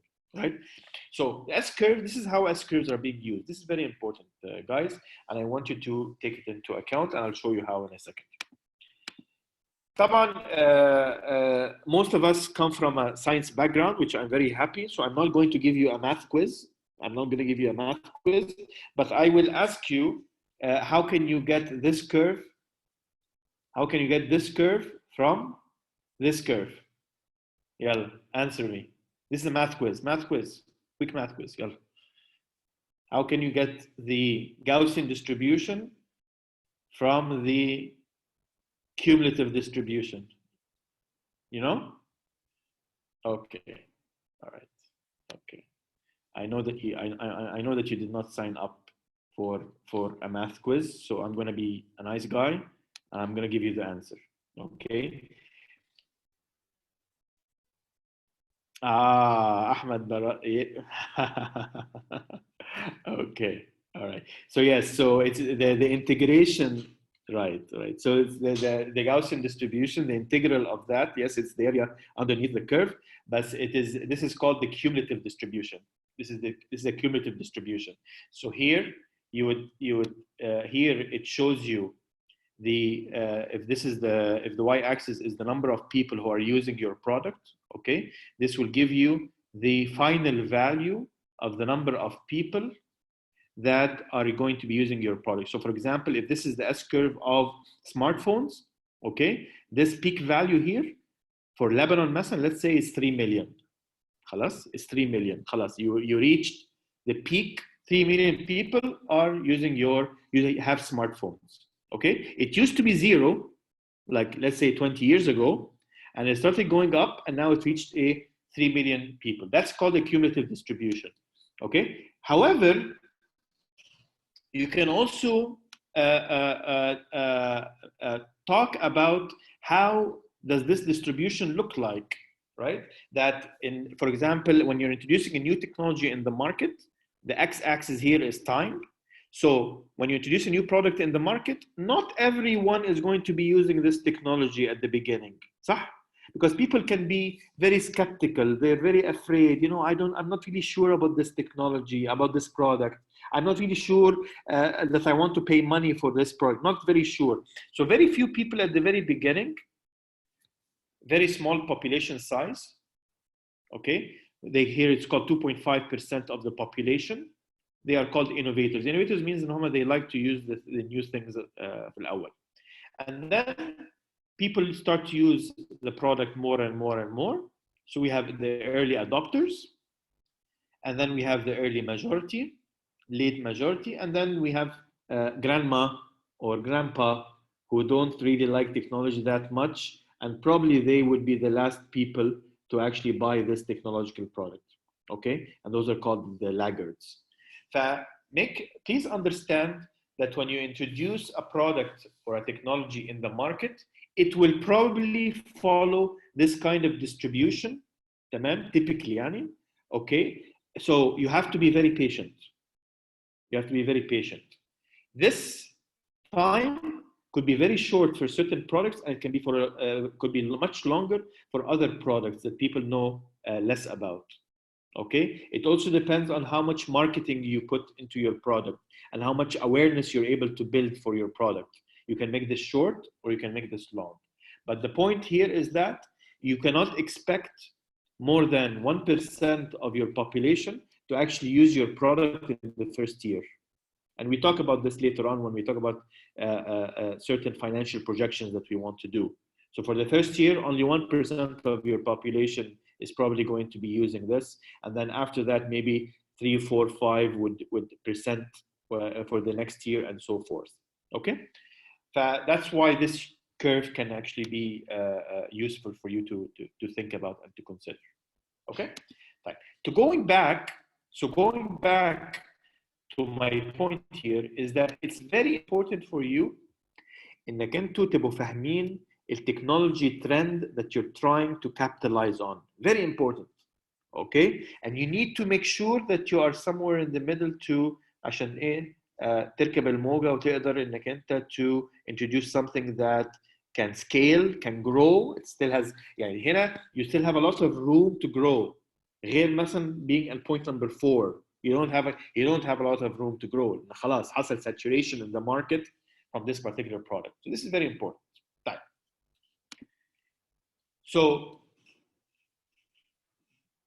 So therefore, I want to always consider technologies that are still up and rising. I want to consider technologies that are still up and rising. And I asked you a few minutes ago, what are these technologies that are up and rising? Okay, and you gave me a very good list. These are some of the lists that I would also consider that they are rising. Big data, cloud computing, nanotechnology is up and rising, Internet of Things, renewable energy, artificial intelligence, e-waste management, waste management in general, of course, but e-waste management in particular, virtual reality, augmented reality, artificial intelligence. All these are technology trends that are very important. Okay. Now, why am I discussing this with you? I'm discussing this with you for 2 reasons. Number 1 is for you to validate that the kind of technology that you are working on for your research project is more or less in line with some of these technology trends, in terms of that you still have a lot of room to work on, that it's in the beginning of the S-curve. And all these technologies are more or less at the beginning. Some of them are more mature than others, I understand, but they are still have a lot of room to scale. And that's what I want to make sure that you have for your technology. That's point number 1. Point number 2, I want you to look at these technologies because some of them you can actually apply for your project. Okay, so I'll give you an example. So our good friends who are doing the bio-waste project, for example, and they want to create these machines for bio-waste. Okay, one of the things that could be actually interesting, other than, of course, extracting biogas and certain fertilizers out of it, maybe they can actually use certain concepts such as IoT that would monitor the frequency of people actually putting their waste in these bins, so that you have certain type of statistics about when do people go and fill this and fill the bin with this kind of waste. It could be also about statistics about maybe information, maybe because before you go and you put your waste, you need to enter your information, your name and ID, for example, or email, so that when you put your waste, you can be reimbursed with certain money. And I can talk to you more about a very interesting concept called recyclobikia. Bikia in slang Egyptian means anything that you want to get rid of. Okay, so you're recycling your waste effectively. And what those guys did is that they recycle the electronic components. And what you do is that they take your electronic components, they put it in the bins, okay, and then the machine weighs this electronic components, right, and then gives you certain points that you can reimburse in another direction. Okay, something like that. Thank you, yes, so very much. You mentioned IoT. Very happy that you are considering that. So this is what I'm explaining to you, that there are some other technology trends here that you might consider taking into account. Another example would be that one of our friends is creating this machine inside the ambulance. So that the paramedics who are trying to help injured patients, they don't move very too much inside the ambulance. So I'm sure that there are different things such as artificial intelligence algorithms that they are being used, and maybe certain sensory type of devices that can be used a certain way in this kind of machine, and so forth. So all these are applications. Applications also can be used. Again, can be used in something like the solar drying system. Solar drying system. So solar drying systems. The idea of one of your colleagues is to, instead of taking vegetables and fruit and just putting them in the sun to get dried, right, which exposes them to a lot of hazardous issues and a lot of contamination issues, she decided, or he decided, to create a solar drying system. And one of the things that you need to do in this kind of solar drying system is to monitor certain things about what's happening inside these solar drying systems, and maybe transmit this data to someone, to give certain data about what's happening inside these drying systems. So smart devices can be very handy here, and tracking systems. So there are a lot of technology trends that I would like you to think about and to consider, either to confirm what you have done, or to say, you know what, I think this technology trend can actually be useful because I can apply it in a certain way. Does that make sense?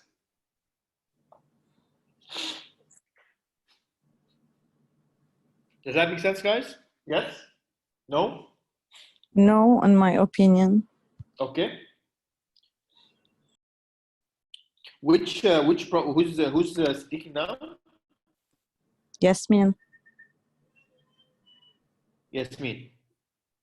Yasmin, your project, remind me again, which project is it? The Bio-waste? The bio-waste. The bio-waste. Okay.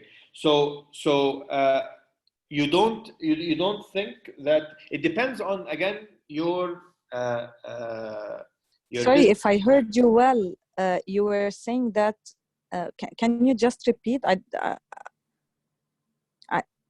Okay, can you hear me now, Yasmin? Yes. Okay. All right. So I was saying that sometimes there are other technologies that you may like to include in your bio-waste bin that would make this bin smarter, okay, and allows you to monitor what is going inside the bin and what's going outside of the bin as I'm so sorry. I thought. Okay. So for sure, that's what we are working on, and we're planning to make it like introducing a platform, an IoT, okay. And yes, for sure, it's so interesting. I'm really so sorry. I understand it in a different way. Okay, no problem. Okay, so what I want you to do now is that I want to walk you very quickly about some of these technology trends, and then I will give you an opportunity to actually document how you can apply some of these technologies to your projects. And I want you to understand, my objective is not for you to apply everything. You cannot apply everything, okay? But I want you to be capable of looking around you, seeing the things that can be very useful to you in terms of technology, emerging technologies and trends, and to ask yourself a simple question: how can each one of these technology trends be useful to my project? Okay, and that's what the exercise that I want you to do. So let's go through them very quickly to make sure that we understand. So the Internet of Things, right? For those who don't know, it's basically the idea of having certain sensors, right? That senses some kind of physical property and then transmits this data via the internet to a server. So we're talking about something like Internet of Things could be like for a racket. If you're playing tennis, for example, you can have sensors on the racket that can sense the mechanical stress once you hit the ball, and then that provides information about where you hit the ball, so you can practice your shots better. You can have things like the sensors in the shoes to transmit information about the distances that you have covered and mainly the distances that you've covered.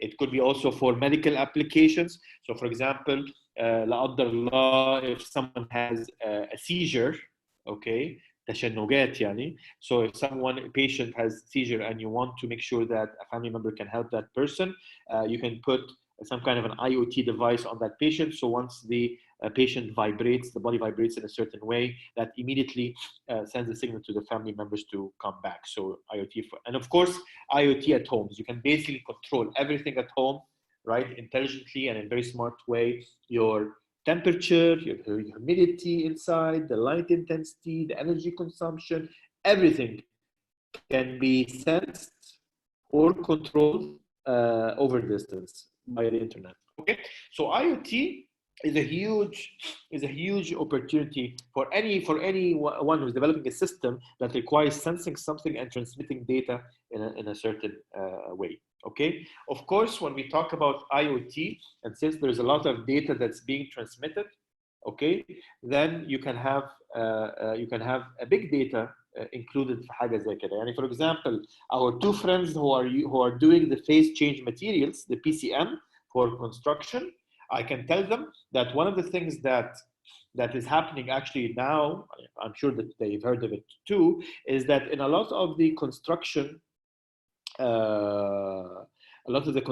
buildings, it could be a bridge, it could be a building, it could be whatever it is, there are certain sensors now that are placed in a certain way to measure different characteristics of the housing envelope, or about certain constructions or certain structures. Yani for example, if you have a bridge that you want to know whether it is time for you to maintain this bridge or not, instead of you going every couple of months or 3 months and doing certain tests, you can put certain sensors along the bridge. These sensors can again measure the mechanical stresses, certain any faults that exist in the bridge, and then sends a message, data to a certain server, indicating that there's a certain hotspot in a certain place. A hotspot meaning that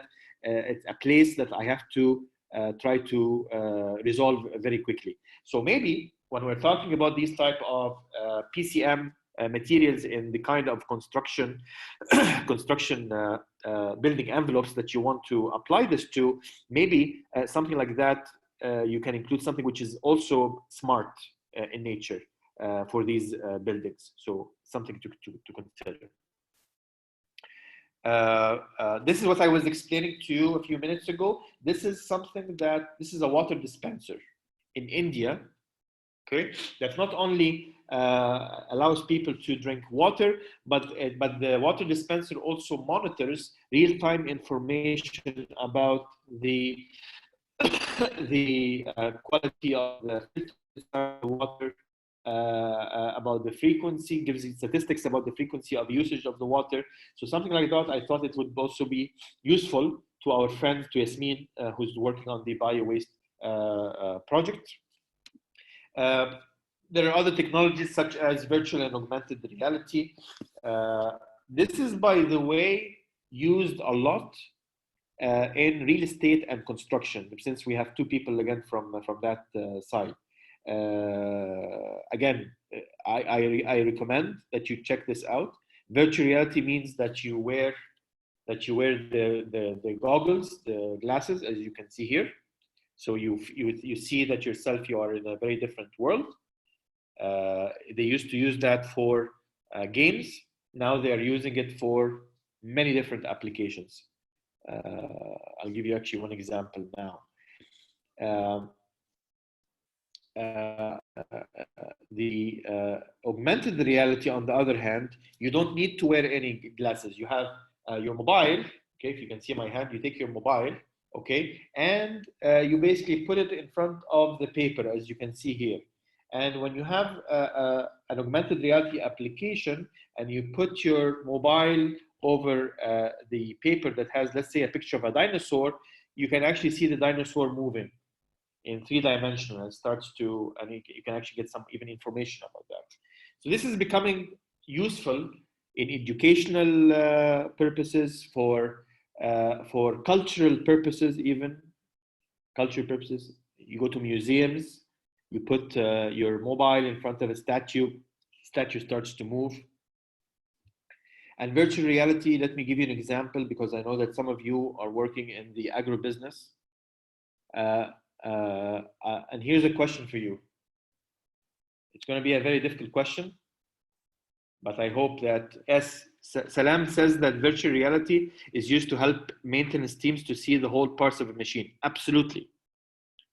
They use that for training. You even use that for training. I know for a fact that ExxonMobil and Total, the gas stations, they let their employees do their trainings using these kind of virtual reality devices. But let me ask you a question. Who's going to give me the right answer? I will let Tala give her $5. Sorry, Tala. Okay. In dollars? So, this is expensive now. خلاص $2 وبالليرة اللبناني. Okay, just make it. All right. So here's the question. بس ما تقلقيش يا طارق, it's a difficult question. بس we have a very bright group of people here, probably they're going to get the right answer. Okay. So the question is, there was a company that produces milk. Okay, this company is called Lamar. Okay, and it produces milk. So you go to you buy milk or juices in container, but mostly milk. Okay, I was talking to the CEO, and he told me that in his company, okay, or they are using virtual reality. Can you tell me how would a company that produces milk, how would they possibly be able to use virtual reality?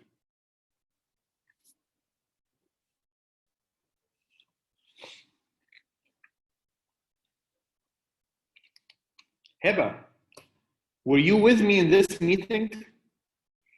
You can't be with me in this meeting. That's impossible. For cows, they use the VR for cows. They put, for example, the VR device on the eyes of cows and putting very beautiful images. Okay, then I will take this back. I thought that you got the right answer, but apparently you have a very high level of creativity and imagination. I don't think they are putting these VR devices on the eyes of the cows so that the cows can see some lovely scenery, so that the quality of milk that they produce would get. Okay, that's interesting, and it can be up for research. It should be used to stimulate. Okay, good point. Again, I'm not an expert. I don't know, but they never use that for stimulating the cow. I think there are other ways that they stimulate the cow, but they did not use the VR for that. But I appreciate your answer. Muhammad Kazma actually got it right. It's a virtual tour of the cow farm. What happened was that this company wanted to, it's an Egyptian company, by the way, they wanted to export their milk to Europe. And when he goes to Europe and he does these kind of different tours, the people who are going to be importing the milk always ask them, can you please show me the farm? Can you please show me the farm that these cows are raised in? Because apparently free bred cows, they produce better milk than ones that are actually sitting inside a closed place. And the option would be that to actually bring the people down to Egypt to see the farms. But what happened was that he had with him this virtual reality application. So any investor or any kind of potential client, he would put this thing on, and he can actually see the farms of Lamar, of the company. He can zoom in, he can zoom out, he can actually go inside the assembly lines of the factory that is producing the different milk. So this was exactly, thank you, Rita, to show the steps of the procedure. Excellent point. Okay, and the VR, okay, wow, you guys are on fire. Okay, so Ahmed Barazi actually says that you can use it to show how milk enters the body naturally and has proteins. Excellent point. Very, very good. Very, very good. I thought about that because I have 3 people in this group who are working on agribusiness, and I really believe that this is not science fiction, by the way. This is a very simple application, right, that any developer can produce, that I think can help significantly with the kind of awareness that you want to introduce about your product. Okay, whether we're talking about the startup cultures, whether we're talking about the solar drying systems, or even about the people who are extracting polyphenol from the grape promises. I think they can actually to create which use it for food additives. Yani, I think the 3 can somehow use this for their own value. Okay, so Heba likes the idea. Great. Is it costly? Anything that is IT is not costly. That's the good thing about IT. Okay, so maybe we can take this offline. I'm sure Lebanon has, by the way, one of the best developers, excellent people to develop these kind of applications. طبعا بعد كده في e-commerce.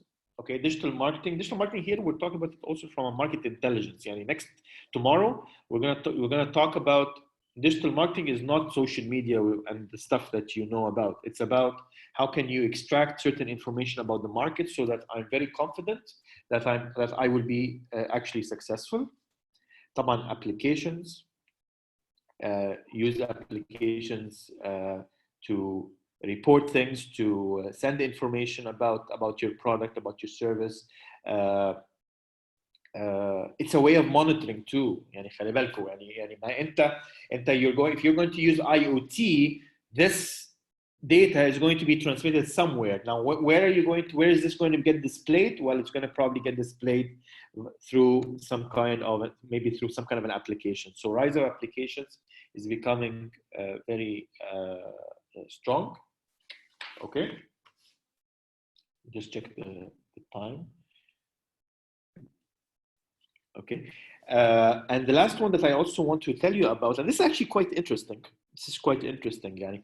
Something which is actually going up, it's been going on for a while now, which is the concept of platforms. Okay, let me actually go to the next slide because that's the one that I want to focus on. Platforms. Yani platforms. So 2 of you actually mentioned this word when they were describing their project, and I appreciate that very much. So let me explain this to you so that you understand it 100%. The platform or a platform is basically some kind of channel that connects between either a person and another person, or a person with a company, or a company with a company. Okay, so platforms have different objectives. So if you are talking about a platform that connects a person with can you give me an example of a platform that connects a person with a person? Like what? You want to type it down? Yes, WhatsApp, Skype, WebEx, Facebook, كل الحاجات اللذيذة دي. Excellent. How about a person with a company? What would be an example of a platform? Ayman says coffee. Okay. We need to take this offline, Ayman.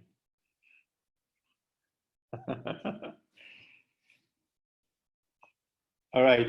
Person with a company. What are the most popular platforms that connect between a person? Platforms, for example. Yes. LinkedIn, between a person and a company, possible, yes. eBay is not really between a person and a company, Rita, don't you think? eBay is mostly between a person and a person. Someone who wants to sell something and someone who wants to buy something. Right? You know Booking.com? How many people know Booking? Yeah, I'm sure that you all know Booking.com, right? So yeah, so Booking.com, that's exactly what it does. That instead of you going to Middle East Airlines or going to Lufthansa or going to I don't know where, right? You go to Booking.com and they connect you. They connect a person with yes, Hotels.com is another example. Okay. Ayman بقى says Alibaba. Do we all know who Alibaba is? Alibaba is not between a person and a company, Ayman. Alibaba is between what and what? Alibaba is between companies and companies, but I just before AliExpress for persons to companies, I guess. Thank you, Ayman. So Alibaba is indeed a platform between companies and companies, correct? So a company that wants to buy certain materials and another company that wants to supply, that is able to supply these materials. Okay, it's like the Amazon of businesses, basically, if you want to call it that way. Okay, the point that I want to make here is that platforms are making a lot of changes, in the way that industries operate. Okay, and if you look at a platform like let's take a platform like Uber. Okay, so Uber is a platform that connects person to person, person to company, or company to company. Of course, person to person. Uber connects between a person who has a car and between a person who needs a ride. It's very simple. Okay. And the way that this platform works, it works on something called a brokerage model. Yani brokerage model. Yani once the ride is complete, the money that the person pays, 80% of it goes to the driver and 20% goes to Uber. So Uber is acting as a wasit, simsar, if you want to call it. It's a broker between someone who has a ride, who has a car, and another who needs a ride. A model like this, there's a lot of companies that are not happy with it. You know, normal taxis are not happy with this. Public buses are not happy for this. Trains are not happy with this. Okay, so Uber is a model based on platforms, technology of platforms, right? That is disrupting the transportation business. Okay, that's one example. Another example could be I was giving you an example of something like Kiva. So Kiva, for those who have not heard of it, okay, instead of you going to a bank, okay, instead of going to the bank and then the bank tells you and you want to get a loan from the bank, okay, and the bank tells you, sorry, we're not going to give you a loan. What Kiva does is that it's a platform that connects between someone who needs a loan and someone who would like to give a loan. Okay, and that's really what it is. Okay. In Egypt, we have something called mom.com. Okay, I'm going to promote this because the CEO is my friend. So we have something called mom.com. Mom in slang in Egyptian is مصري يعني is means أكل يعني food. Okay, and what that guy did was that he created a platform that connects between someone who's hungry and someone who actually makes food. Okay, and who are these people who make food? Again, not to be too sexist about it, are mostly the housewives. Okay, that's really that was his target. So what he did was he created a pool of housewives that who can do excellent meals, and he was able to showcase their food on the platform. And someone like me who's hungry would basically go to the platform, pick the food that he wants, and then it gets delivered to them. Okay, so it means that Maria says that you have Zomato and Deliveroo. But I want to make sure about this. Thank you. Zomato, does it connect between a person and a restaurant, or does it connect between a person and a person who cooks? So Zomato is different. Zomato is a platform that connects between a person and a company. Got it? But if it's a person and a person, then that would be a different story. I think Ahmed Barazi said resto, and I'm sure that in Lebanon, I mean, you have the best food in the world anyway. So I'm sure that it will be very makes a lot of sense to do it. Yes, yes, mommy's food. Bravo. Yes. It's a good women empowering project. Yeah, okay, thank you, Heba. I mean, it's I'm usually very careful when I start labeling things to certain people. So, but you get my point. You get my point. Okay, so this is platforms. Oh my God, platforms is becoming very, very exciting now. And it's really becoming an opportunity to connect people ببعض. People with people, people with companies, companies with companies. So it's something that you can also consider doing. And for me, I created a platform for Innovity for e-learning, for example, that helps me, because of the lovely situation that we're all in, the COVID-19, I had to do حاجة زي كده. It was very important for me. So, okay, so this is very important. So what I want you to do now, I want you to go, and maybe Tala might help me in this part. Tala shared with you a folder that each folder had the name of your project. When you click on this, on your name of your project, you would find some kind of an Excel file, which should be a Google Sheet. It's an online Google Sheet, okay, where you will find that in the Google Sheet, the first tab is called Market, okay? So it has the word Market. So if I show you here on my screen, if I show you here on my screen somewhere, معلش ثانية واحدة, give me 1 second.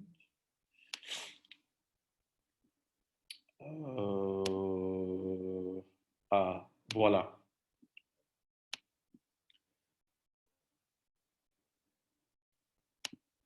So this is what Tala shared with you.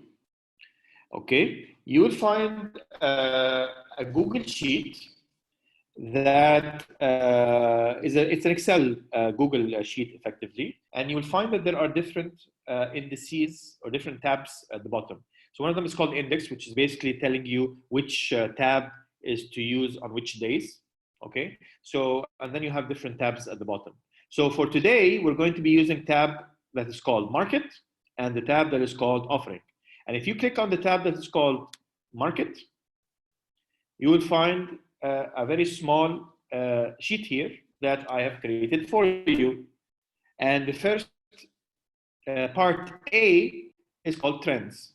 So I have tech trends, non-tech trends, and behavioral trends. So all you need to do now is that I want you to have a look at these very nice technology trends that we have been talking about. And I want you to ask yourself, which of these technology trends do you think you can apply for your project? I want you to write down the names of these technology trends in this column. And in front of each one of them, I want you to give an explanation. You can make this wider, by the way, if you want, like this. Okay, so that you have more space. Okay, and I want you to write here, how exactly are you going to be applying this technology trend for your project, and how is that going to be useful for you? Okay. Also, if you are already applying, I want to document that here too, because I want to be able to see this, okay, so that I can later on help you with something related to your business planning. Is this clear to everyone? Does anybody have any questions? Because I want to give you 5 minutes, 6 minutes to actually work. Go ahead, Tala. Sorry, best before you continue, I want to announce the link. I'll do it now, okay? Just in case we got disconnected. Okay. Okay, guys, best for now, from 2 p.m. till the end of the day, we will give you another link to access so that you are able to be part of the bootcamp again. يعني هيدا اللينك اللي عم تستعملوه هلا it will not be online anymore starting 2.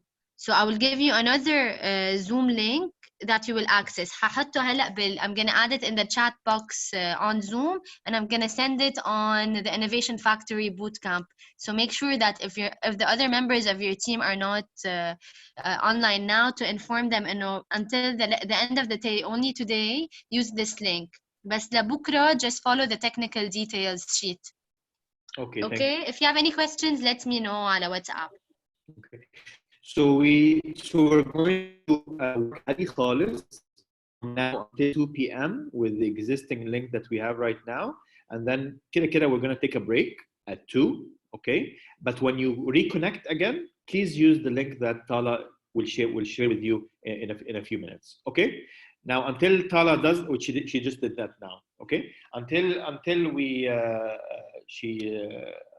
Before we take the break, I want you now to please work in teams, in your own team, and I want you to start writing down, please, here, what are the tech trends that you would like to apply for your project. You have a copy of my presentation. I will put for you the slide that has the tech trends for your own convenience, which is right here. So name of the tech trend, please, and how you're going to use it. Yalla. 5 minutes.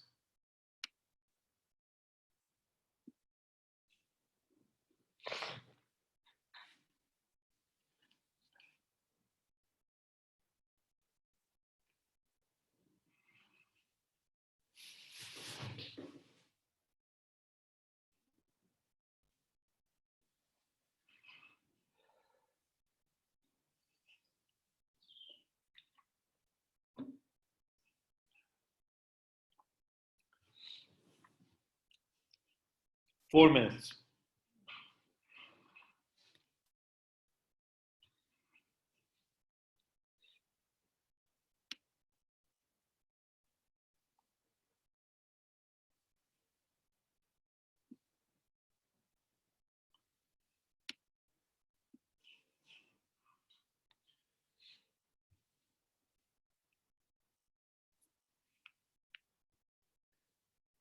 If you have any questions, just I see the chat. I can respond to any questions that you might have.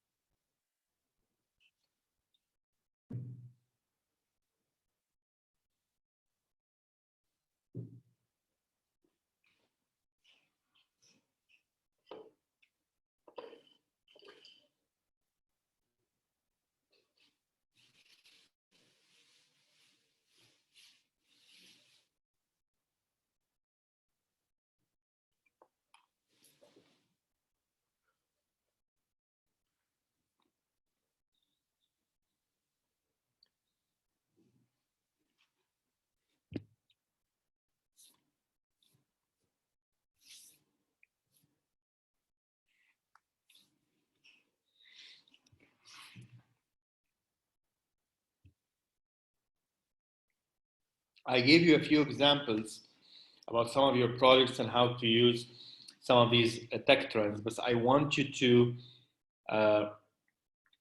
think about that. Taman, you will have more time, obviously, on Thursday. That's why we're going to give you this extra day, which is day number 3. But I want you to take a shot at it now, if you have any questions. Yeah.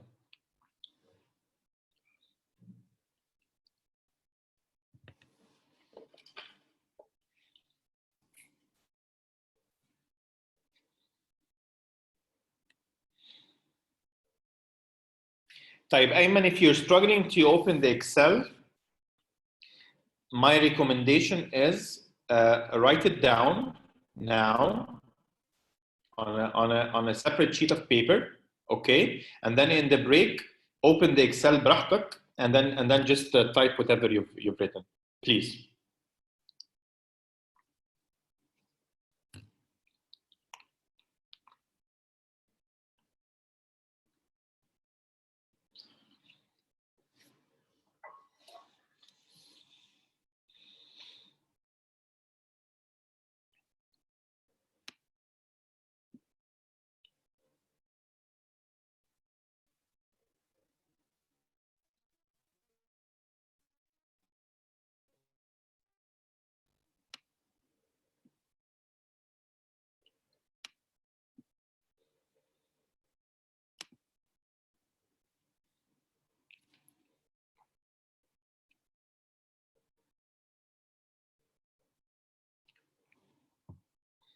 Yeah, 2 more minutes.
Okay, so Tala, can I ask you to change هنظبطها يعني okay if I can ask you بس Tala to change the permissions to edit instead of in a view only. But guys, in the meantime, just please just take your notes outside. Okay, كده we're gonna take the break after 2 minutes يعني okay. But I want to hear from you and before we go to the break, I want to hear from you how you were able to apply the tech trends على your project. This is very important for me. So don't worry too much about the Excel file now, please. Opening it to read only والكلام ده.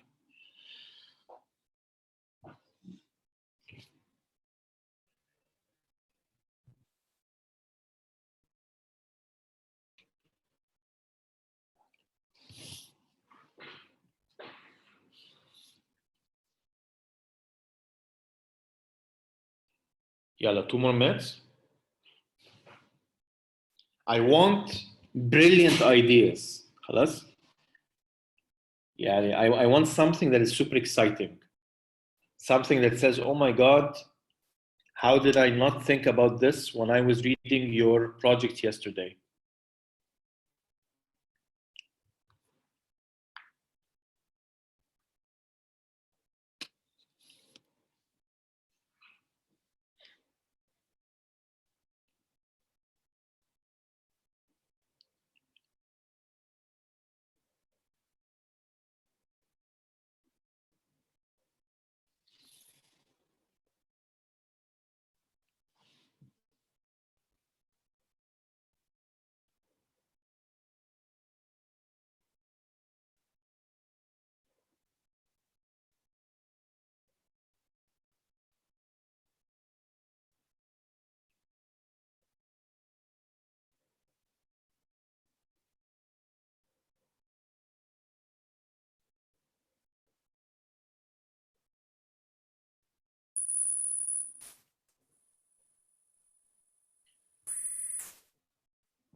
Yes, Rita. So I believe we took note of that. We will make sure that the Excel files are going to be editable, so you can edit فيها. And don't worry about this part. هنظبطها. Yeah, one more minute. I'll give you one more minute. And it could be multiple technologies. For me, when I think about Innovity مثلا as a consulting company, definitely I can use platforms big time. I can use applications big times in different ways. Definitely, I was thinking of creating like a market, an online market for people to buy certain innovation packages. So e-commerce comes in hand for sure. I wrote last year or a couple of years ago. So I thought that I would introduce consulting services related to nanotechnology and how you can commercialize these kind of technologies. By the same way, I want you to think about your project.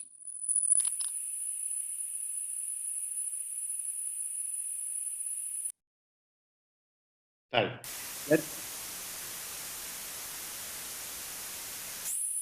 Can you hear me?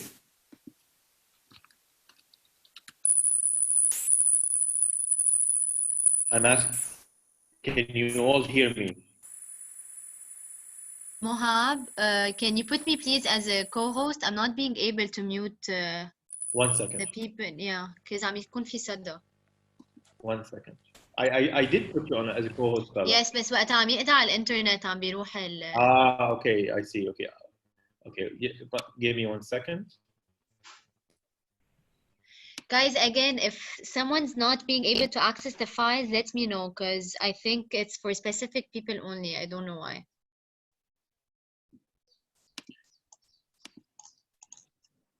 Okay, Tara, you're a co-host. Thank you. Just make sure you don't kick me out. Okay. So share screen. No, I won't. All right. Let's use the next 8 minutes to get your wonderful ideas about the different technology trends. So let's. Very good. Who wants to go first? We have 9 projects. So if you want, I can go first. Absolutely. So we have 9 projects, and each one can have like 30, 40, 45 seconds. So that should lead us up to 2 p.m. Who's speaking? Sorry. Yasmin. Yalla, Yasmin. So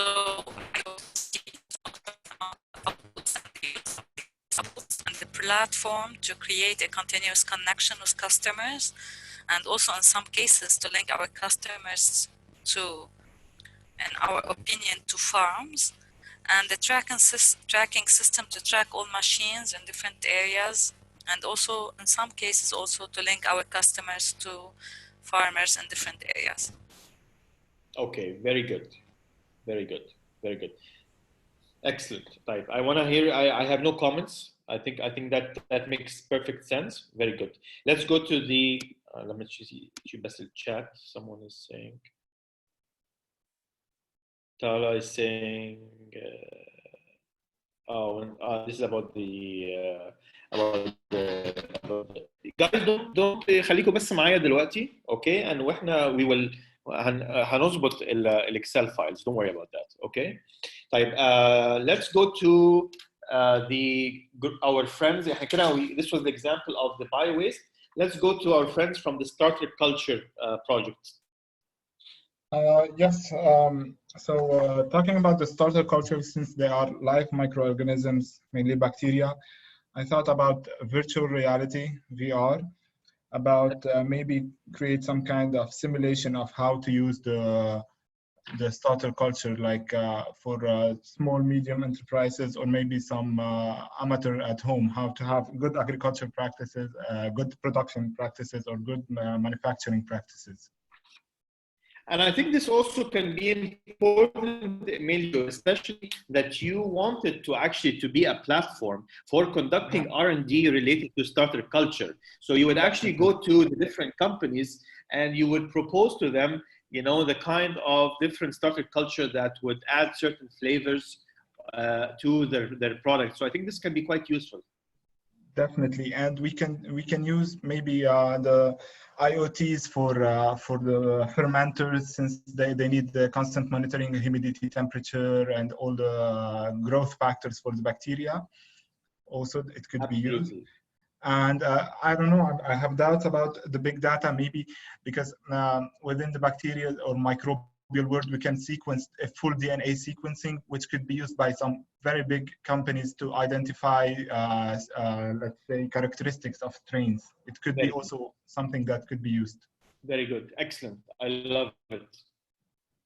Let's go to our friends who are developing the machine controlling body of paramedics, please, for ambulances.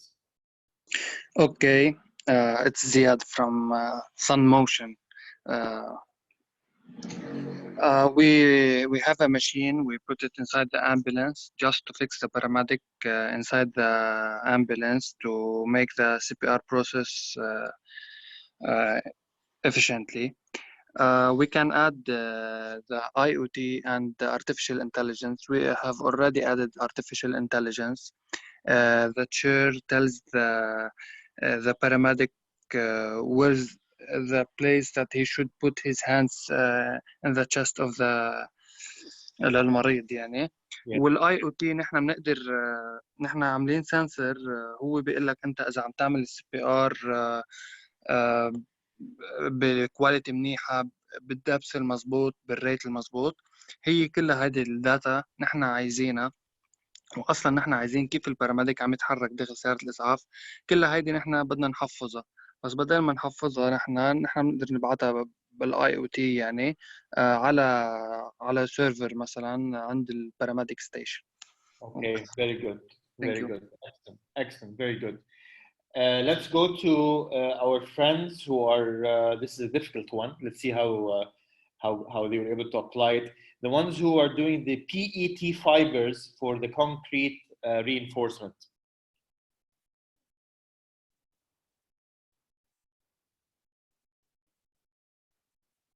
Hello?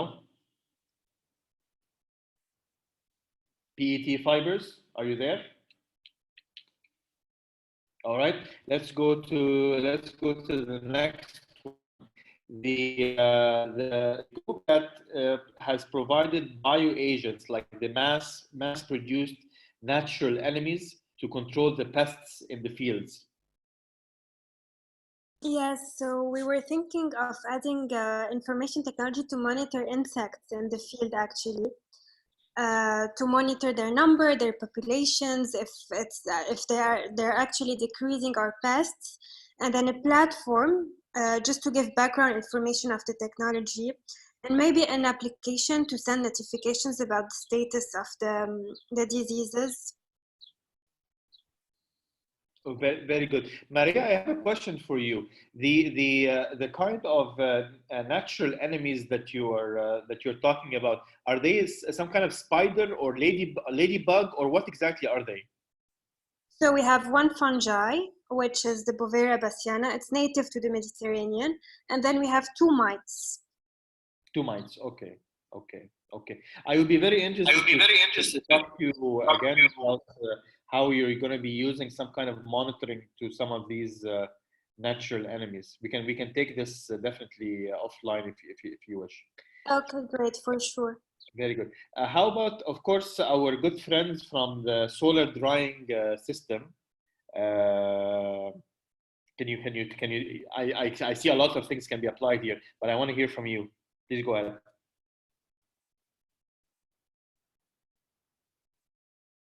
Solar drying system for fruits and vegetables? Yes. Do you hear me? I hear you very well. Okay.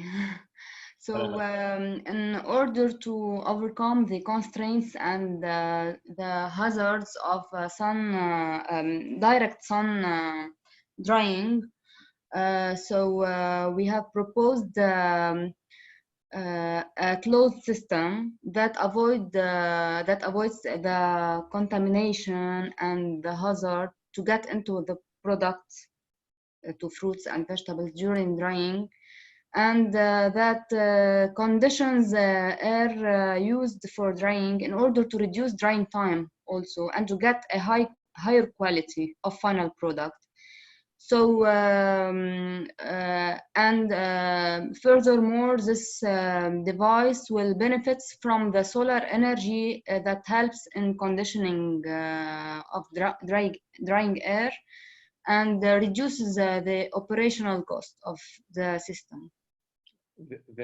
Very good, very good. Malaka, by the way, this is very good. Thank you very much. I have a question for you. Yes. You said that you are going to dry primarily the fruits, right, and some vegetables. Okay. Yes, we can dry fruits and vegetables. Yes. Yes, I understand.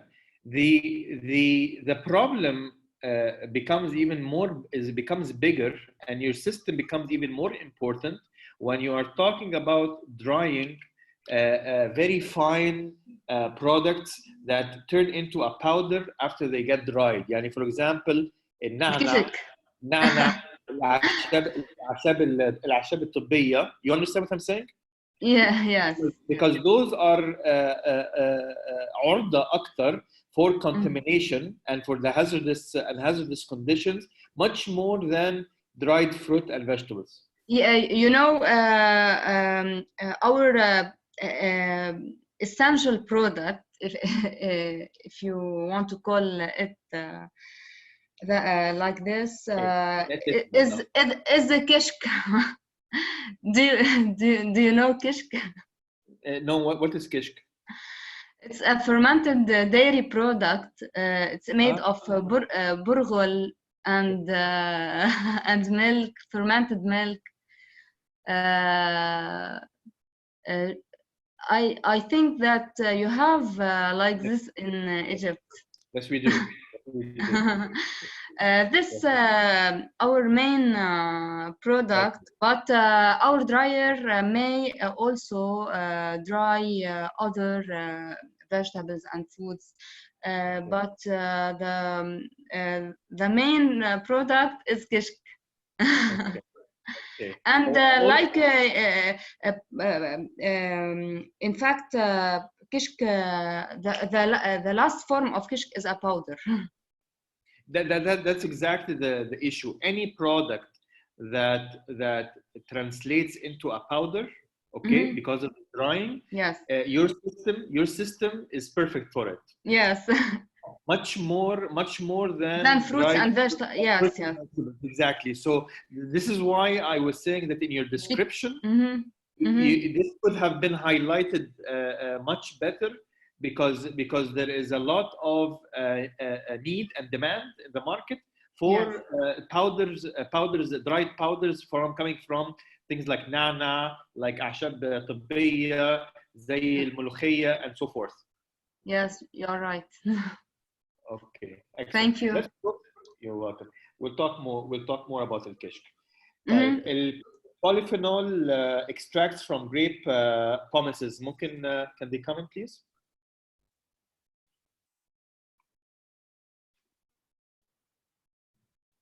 Polyphenol? Yes. Yes. Go ahead. مين معايا? I didn't listen, sorry. Hello? Yes. Can you hear me? Can you raise your voice, please? Can you hear me? To some extent. Okay, I'll try to raise my voice maybe. Okay. So for the technology trends, What's the name?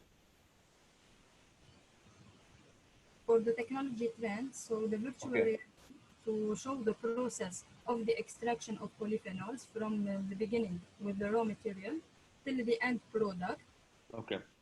Renewable energy, so saving energy consumption and reducing waste. And biosensors to detect chemical components. Okay. Perfect. Okay, I see that Ahmed Barazi, he's gonna pass on this one. That's fine. So can I finally get the other group who are doing the PCM, the phase change materials project, please? Yes, okay. It's Salam Eid. Salam. Yes, salam. Yes, we were thinking to put an IoT system to collect data, for example, indoor temperature and relative humidity from inside the house, and link it with an application like BMS, Building Management System, and due to temperature sensors inside and outside, which could control the heating and cooling system inside the house. And we can also calculate the quantity of primary energy consumed and show the primary energy savings and CO2 emissions decrease using automation devices such as an application on an iPad or iPhone or something like this, due to the installation of the PCM material inside the envelope. Very good. Lovely. Okay. Ahmed. Okay. All right, Ahmed. الميكروفون معك. Go ahead. Yeah, hi. Actually, we can use around half of them. We start by IoT by creating bins to collect empty plastic bottles. We can also use renewable energy to operate our machines for manufacturing fibers. Excellent. We can also use robotics to make automated machines for creating the fibers. Okay. And of course, applications to communicate with the customers and collecting the bottles. Very good. Excellent. La, you got all the idea. I'm very, very happy to hear this. I want you please now to document this in the document that you have, the Excel, the Google Sheet that now you have editable permission to do. This will be the sheet that you will be documenting كل الأفكار بتاعتكم over the next few days مع بعض. All right. So very good, guys. So in 20 seconds before we take our break, what we have done now is that aside from understanding the way that we connect the different stars of the business opportunity map, we started talking about the first pillar, which is actually the most important pillar, which is the market. And we talked about applying the technology trends in different ways and documenting this in our sheet. What we're going to be doing right after the break is that we're going to be doing the non-technology trends and the behavioral trends. These are very important to me, okay? And once we're done with that, we will go straight into the segments. We're going to be looking at how can my product can be serving people, like the B2C, and how it can be serving actually companies, which is the B2B side. So very exciting stuff after the break. Let me just, for the purpose of time management, we are a little bit so let me just do very quickly. Give me 1 second. So right now it's 2:10. It's 2:10. So why don't we take a 40-minute break? بس 40 بالضبط يعني 40-minute break, and we will start at 2:50, please. Can we do that? 2:50 sharp. Okay. I love the thumbs up. Fantastic. So 2:50 sharp, we start على طول. And if you have to bring your if you have lunch or something, you can come. But we start at 2:50 sharp. Okay.